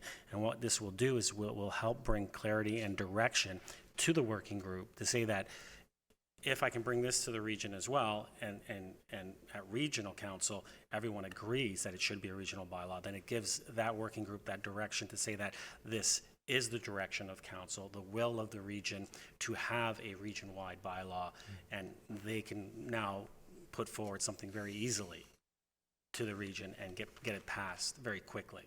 And so it just allows for them to have an understanding that regional council is behind us, and so are the 9 municipalities. Thank you. So another question then to Mayor Marakis then. So if the current law states that you can't smoke within 20 meters of a children's park, and when the working group comes out with its final draft that's going to recommend to regional council, and then if it's approved there, it'll come down to the other 9 municipalities. There's going to be a lot of latitude in terms of 20 meters. Are we going to make it really strict, make it 50 meters? I can imagine this might take a long time. Is there a timeline in terms of, I'm not sure if there's been a similar item in the past, but does the region have an idea, or you have an idea in terms of when this might be finalized? I can't speak to when the working group will finish the work that they're doing and bring forward a bylaw for regional council's approval. But just like any item that comes before a council, I'm sure there'll be lots of discussion. Similarly, as if we had a bylaw in front of us, we would have a very long discussion, but I think at the end of the day, we'd probably get to a point that we would look at approving something that we're all comfortable with.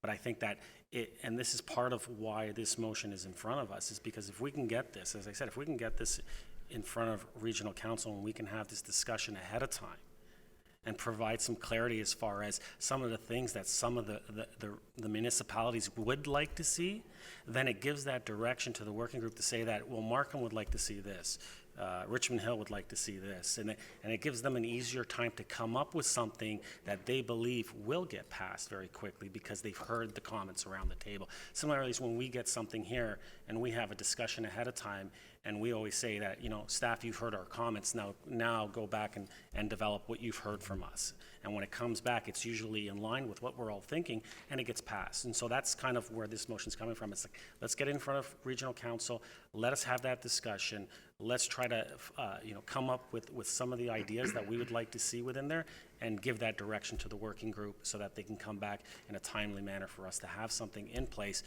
before the summertime, because I think that the summertime is when we're looking at when we'll start to see some of these issues creep up and having some problems with calls and some issues in those regards. So definitely that's, I think from a time perspective, that's when we would like to see something come back and be approved. Okay. Thank you, Mr. Mayor, and thank you for the motion. I think this is obviously well needed, given that cannabis is legal and we have in the future retail outlets in York Region is going to be available. So it's certainly timely, and certainly we need to have bylaws that can be enforced. And so I look forward to the region, drafting and putting something in front of all the 9 municipalities. And I'll certainly vote in favor of the motion. Any other questions or comments before the vote? Can I just say one thing? Sure, Mr. I Mayor. welcome any member here at council to show up to regional council when we are discussing it, to listen in on the discussions from the other municipalities as well. So, Thank you. So I'll put it to a vote. Please press your tabulators.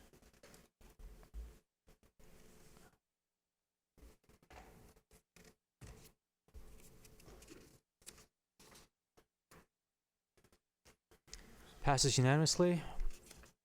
And with that, I'll pass the chair back to Mr. Mayor. Thank you, Councillor Kim. I'm going to call for our 10-minute health break as per our procedural bylaw.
Councilors, we're going to start.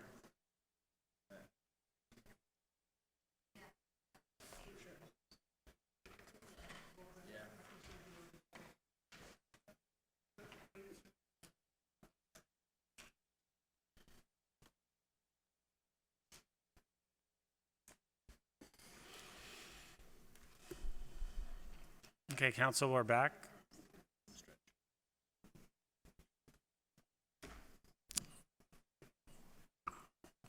We have the last motion in front of us. Councilor Gardner.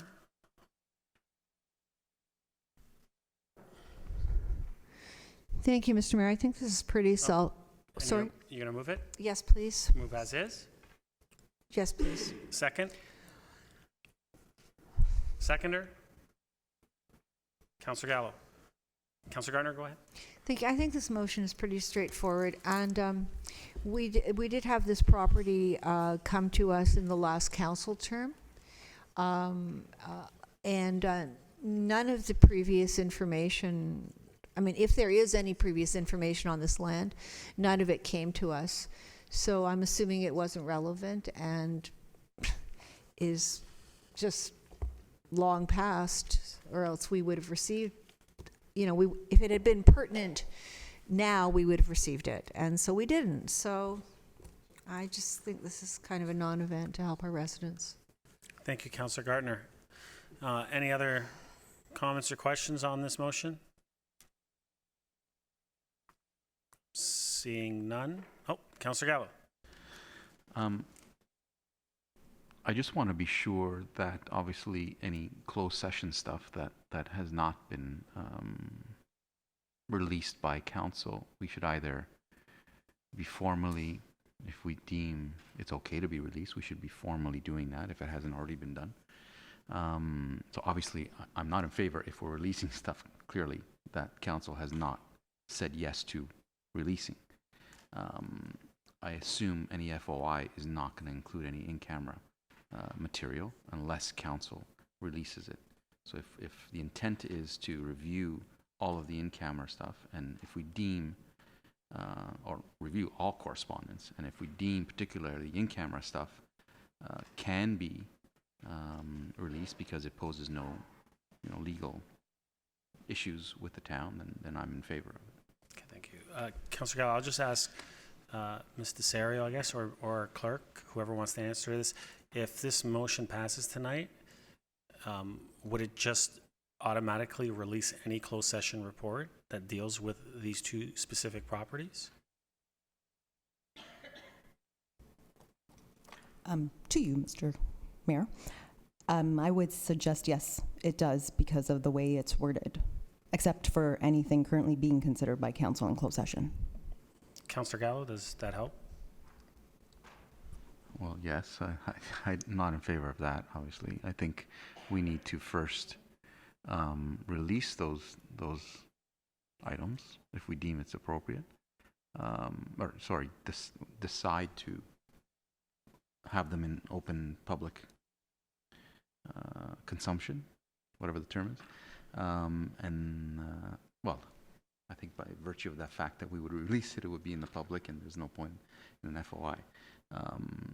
So if I'm happy to go through that process, if there is something in closed session that we deem has no bearing legally to the corporation, then I'm happy to review that and go through that process. If we're in possession of material that is not in closed session and there's no reason to release it, either in error or if it arrived after, whatever the scenario is, then that should be released. Thank you, Councilor Gallo. Councilor Gilliland. Thank you, Councilor Gallo, for saying the exact same thing I was going to ask.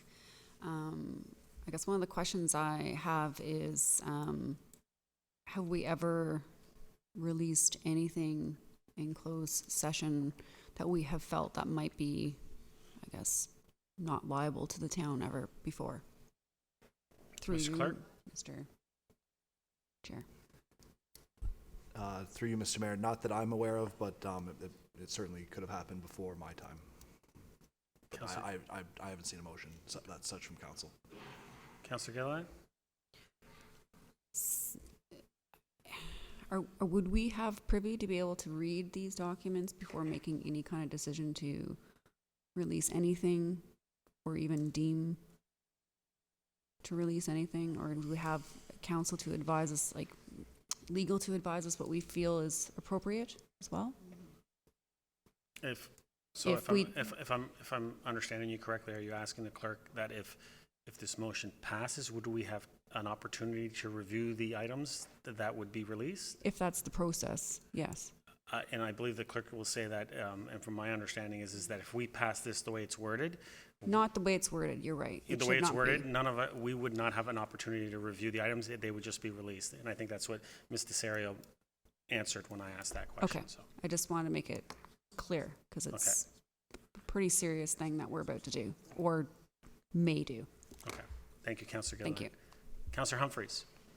Thank you. Through you, Mr. Mayor. I absolutely support Councillor Gallo's perspective and Gilliland's. I think if we could have an opportunity to, any closed session items, to have in-camera session with some legal counsel, some support from staff for our review, so when we understand the liabilities of the town, I have no problem doing that before releasing if that's what we end up deciding to do, because we have to protect our town and residents foremost. But any other information outside of closed session reports that may have not been provided, we certainly should release to the public for sure and move forward. And then I don't know if there's an opportunity to amend if the originator of the motion, Councillor Gartner, if you would consider perhaps taking that one step just to make sure that we're protecting the town through staff support, and then ultimately releasing information if we feel it's the right thing to do. Thank you, Councillor Humphreys. Before that, I'll let Councillor Thompson Oh, sure, I'm speak sorry. first time, and then Yeah. we'll go from there. Councillor Thompson? Thank you. If memory serves correctly, we have released closed session material before. However, we were presented with the specific reports. We debated it in closed session, and it was at that time that we made those decisions with regard to the waiver of solicitor privilege and/or releasing closed session items. We've done it on a case-by-case basis, and without getting into too many details. So it has been done before, but that is why I reached out to staff. I wanted to get a sense for myself last week what exactly reports we were talking about, what closed session reports, so I could have an opportunity to read them and at least review them, so I would know what I am releasing. The list did come yesterday. Unfortunately, I haven't had a chance to pull those items and take a look at them, but I'm always hesitant to release information, and specifically closed session reports, without at least having a chance to review them myself so I understand what exactly it is we're discussing. I also have concerns because I asked specifically for the comments from our town clerk and our town solicitor. Both of them have expressed concerns about releasing this information, and so, without going into more detail about those concerns, having a chance to review those closed session reports, I can't support the motion as is. I think in any case with closed session reports, I would only release them if I've had a chance to review them and discuss them in detail to understand the concerns that both the solicitor and the clerk have responded to, because at the end of the day, we are responsible for the corporation and need to understand the risk, if any, to doing this. And that's typically what we've done in the past with, to the best of my knowledge, with closed session reports. And so personally, we now know that ones are being referenced, the 30 items or whatever that's been identified. I would have liked to have seen a copy of them, just so I could read them. Thank you, Councillor Thompson. Councillor Gardner, before I go back to you for the second time, if I can make That was the list, right? if I can make a recommendation, because from what I'm hearing around the table is that everyone would like to have a look and review and have a discussion on these closed session materials and make sure, whether we would like to, whether it's prudent on our behalf to release these, or whether we need to hold them within, closed session due to the fact that they might bring harm to the town. So I would suggest that we, and if this is acceptable by everyone, and I'm not going to make a motion, but maybe you might have a thought to defer this to our next council meeting, which would allow us to go into a closed session and have these materials in front of us so we can review them and have a discussion and then speak to this motion. And so I don't know what council wants to do, but I'll just throw that out there for council's consideration. Councilor Gardner? Thank you, and I'm surprised to hear that there might be 30 things in there. It is in our procedural bylaw that they're closed until council decides to release them. So it seems like, yeah. Councilor Gallo?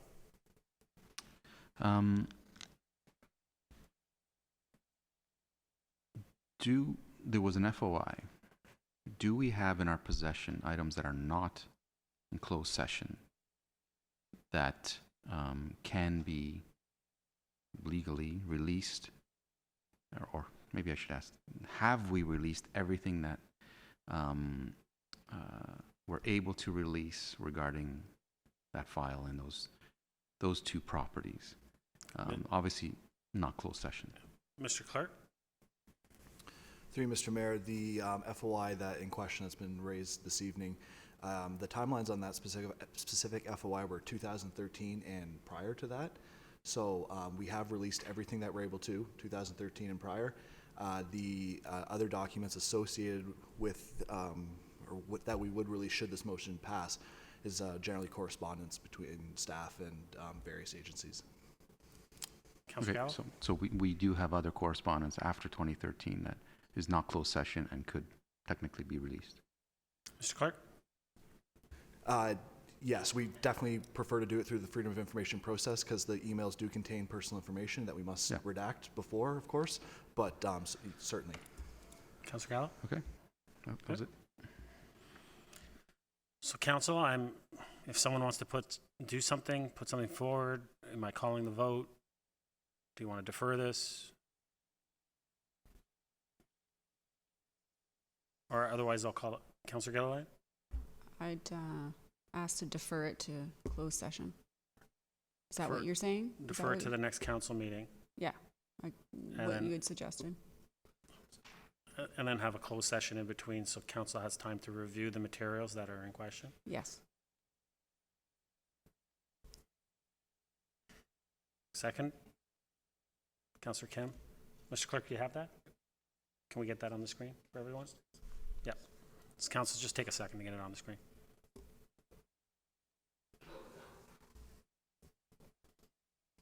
Councilor Gardner, did you want to speak?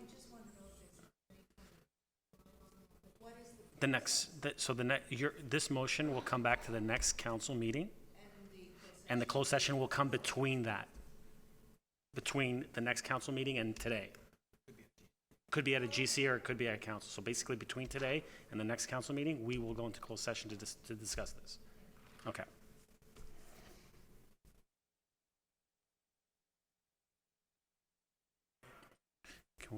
Do we need to put the part about the closed session, or is that staff understand that direction? That doesn't need to be on the actual motion. It'll be there. We can't discuss this at the next council meeting unless we discuss the closed session. That's fine. Mr. Clerk, can we just put that on there?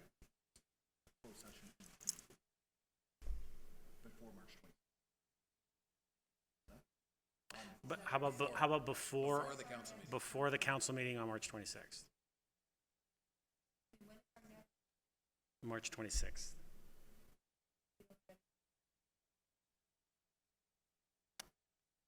We have March break, remember? I know. We can throw in a couple of special meetings if you like, just to have some more meetings. No, you're fine with? I hear staff going, whoa, whoa, whoa.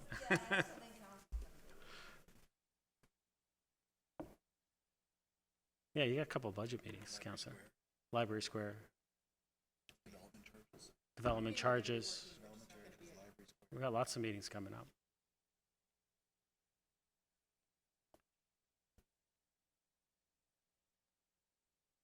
We're just waiting for the second part of this to go up. There we go. And then a closed session on this matter be held before the next council meeting. We'll add that administrative. So it's to be held before the next council meeting. Is you okay with that, Councilor Gardner? Okay. So I'll call a vote. Using your tabulators, please.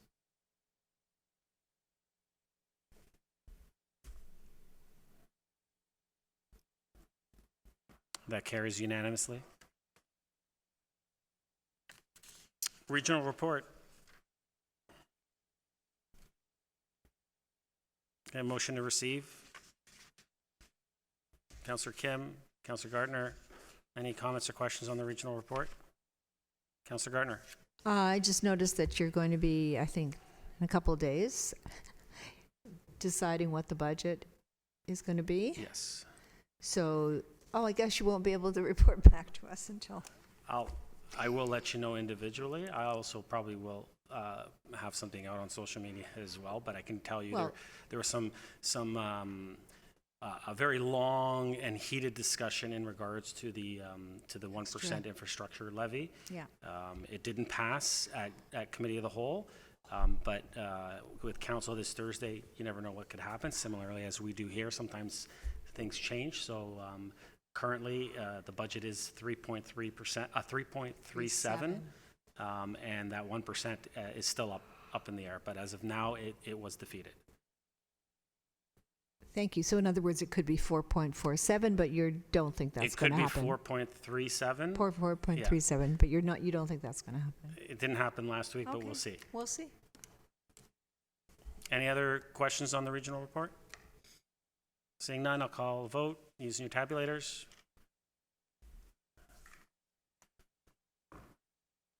That carries.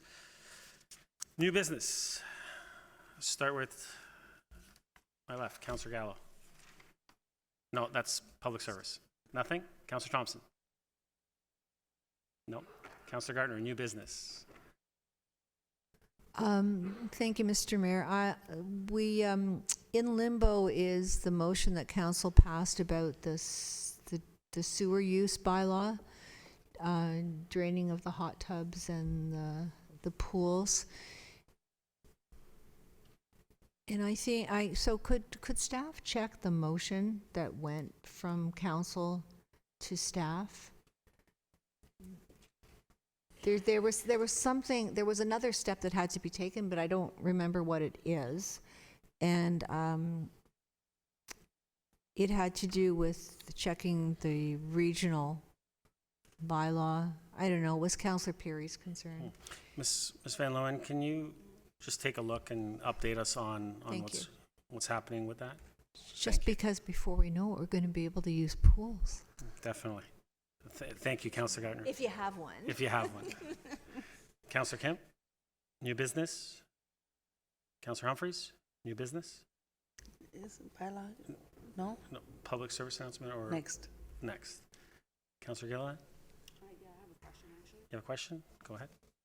I would say maybe a few months ago, we had a delegation from a resident who was passionate about banning plastic straws. And I just wanted to know if you can give me an update on the status of that. Ms. Van Loen? Through you, Mr. Mayor, I don't recall if there was direction to staff at that time. Likely it would have fallen under the program manager of environmental services within the engineering group. So I don't recall if there was direction to staff. Councillor? Who would I, okay, it wouldn't have been directed to staff? So I think we just received the delegation or the presentation.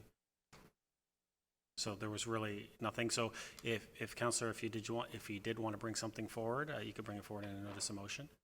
Okay. Okay. Thank you. I just have one quick one for new business. So there was an announcement by the province in regards to healthcare and some changes that they're looking at making. Some of the numbers that they're presenting, as far as 15,000 long-term beds in 5 years, 30,000 in 10 years.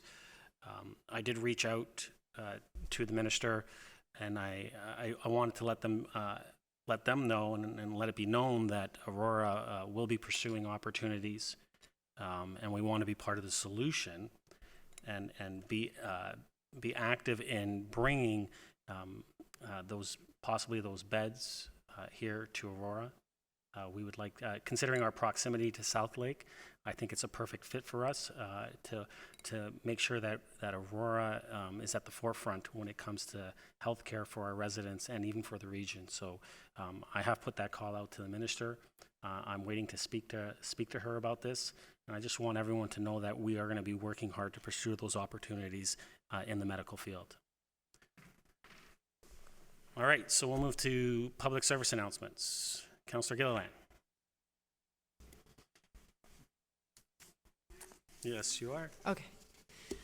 All right, so I'm the lucky winner of reminding residents that we have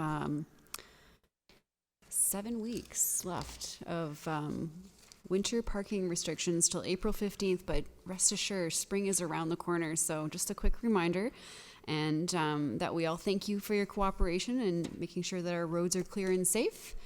And we really appreciate all the help the residents have done thus far. So spring's around the corner. Thank you, Councillor Gilliland. Councillor Humphreys. Thank you, Mr. Mayor. To everyone, the second annual Paws in the Sark event is coming this spring. After a highly successful year, 2019 is going to be bigger and better, complete with dock and diving and lure racing for dogs. Want to be a vendor or looking for exciting sponsorship opportunities? Visit aurora.ca/Paws in the Sark for details. And I'll be bringing Coco. I have another announcement, Yes, that's okay. go. So I had a really... It's not on the list, but we'll let you It's go. not on the list, is that okay? It's So I had good. a really great afternoon. I was invited, well, bylaw is one of my favorite topics. And, Alex and Ms. Van Loon, we had a discussion, maybe I should go on a ride along to see what it's really like to be a bylaw officer. So I had a really great afternoon with a day in the life of a bylaw officer, and I learned a lot. In fact, I've become quite humble in terms of what they do and how hard they work, and it's constant. It's a lot of very proactive work, and I realized, and I'll give you some examples of some of the things that happens. Their primary job is to protect us and make our community safe. And keep our community safe. Is everything okay? I'll keep going. Oh, sorry. So just, basically, oh, great. There we go. Boy, yep, there I am. Yep, yeah, I always wanted to be a bylaw officer. Anyway, the greatest thing that I know happened today was the bylaws. As I said, I was with Alan, Eric, Ryan. My goodness, I'm sorry, I forgot. But anyway, they're awesome. Everybody's that's Ryan and Alex right there.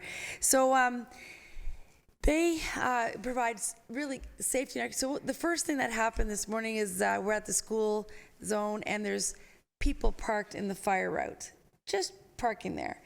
And they think it's okay because they're just running in to get their kids and stuff. Meanwhile, if there's an emergency, the fire truck or the ambulance can't get to your child, or it's very dangerous. So, but they're awesome. If they're in the car, like, hey, oh yeah, sorry. They give a little bit of a chat and they walk, move away. Otherwise, they get a ticket. Today, we found someone who had 2 tickets before we saw her again in the fire route. It was hilarious. She just, I guess, kept trying, but didn't understand how serious really what her bylaw or which was doing.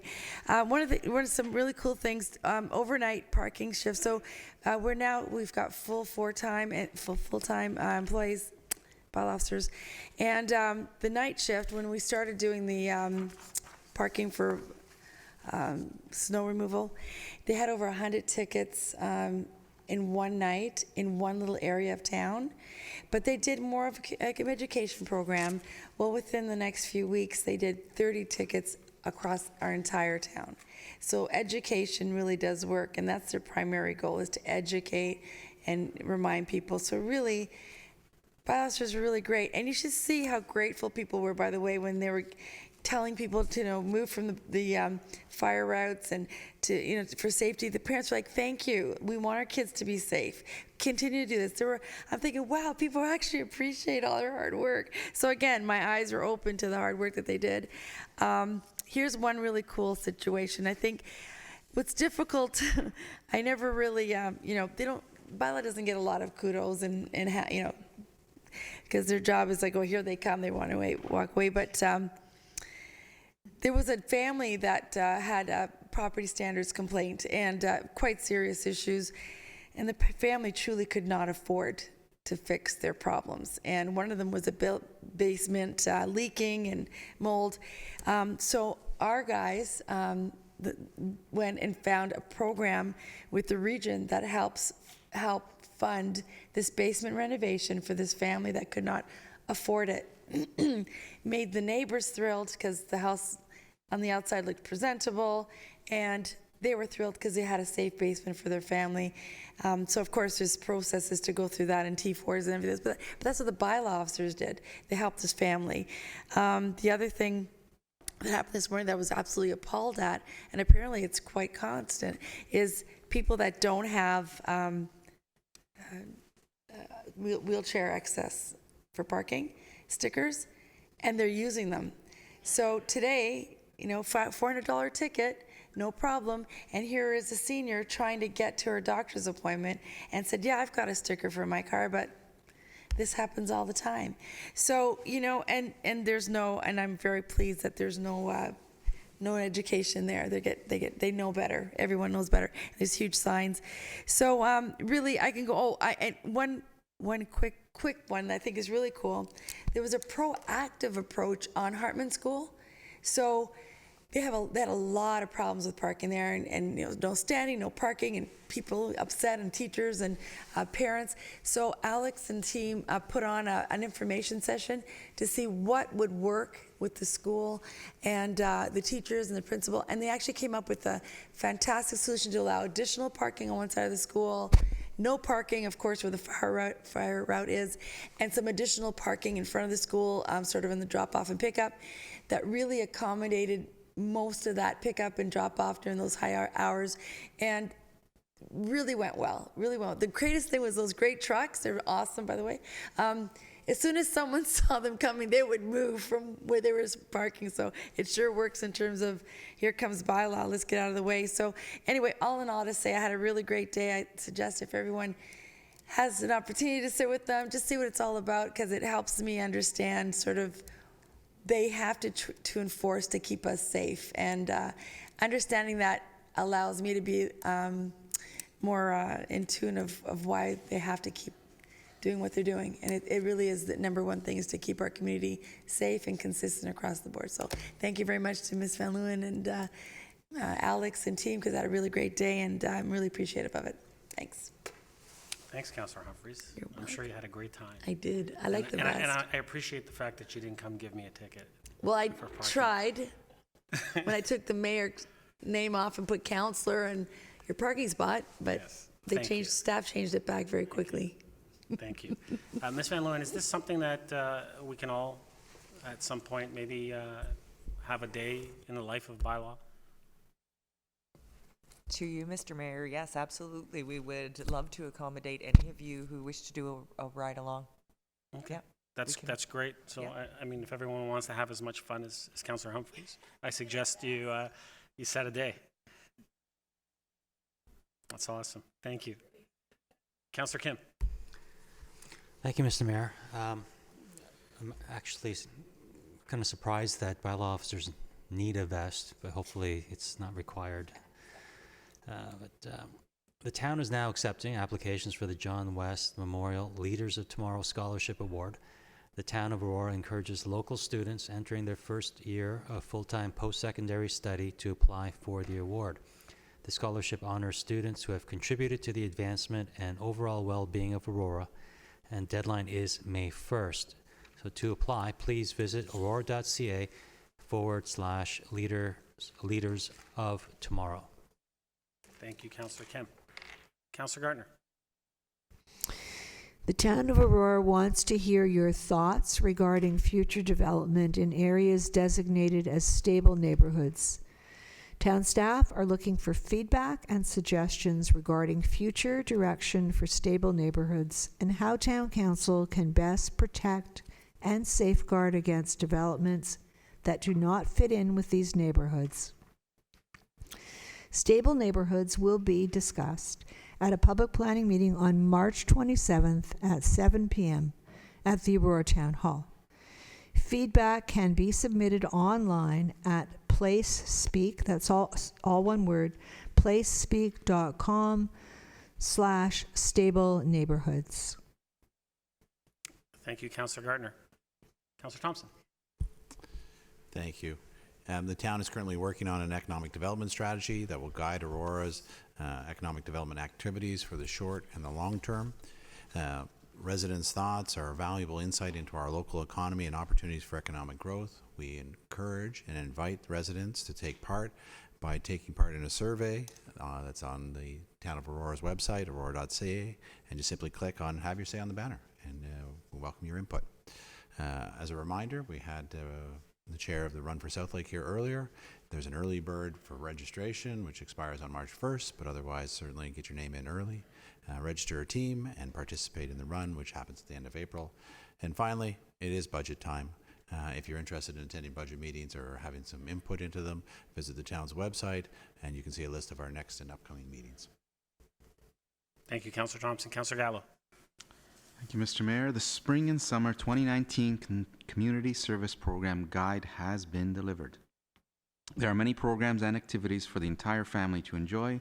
Online in-person registration for Aurora residents starts on Monday, February 25th for recreational programs and summer camps.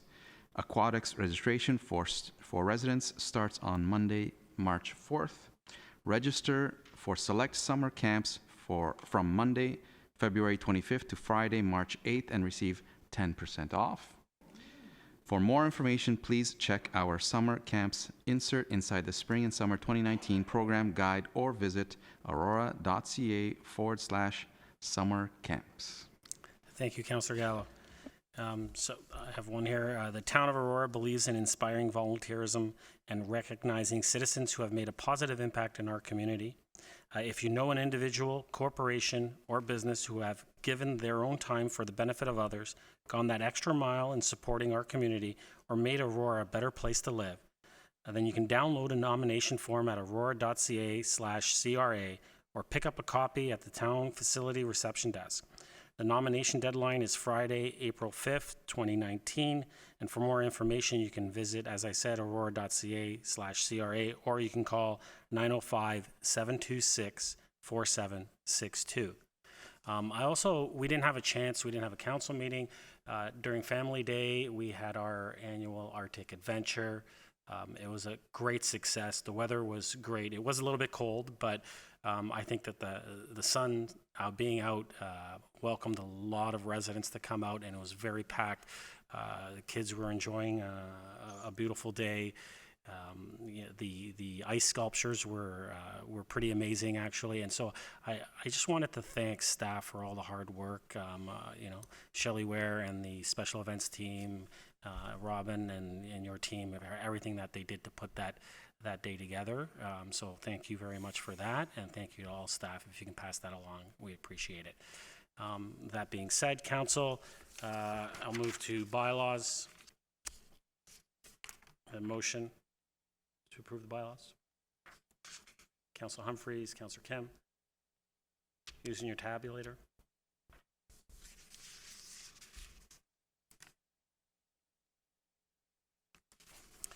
That carries unanimously. We have no closed session. Confirming bylaw. Councilor Gartner, Councilor Kim, using your tabulator.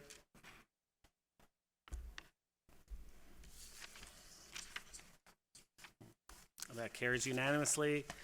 And the last one, I'll ask for a motion to adjourn. Councilor Gallo, Councilor Gilliland. This one, just your hands. All those in favor? Opposed? That carries. We are adjourned. Thank you, Council.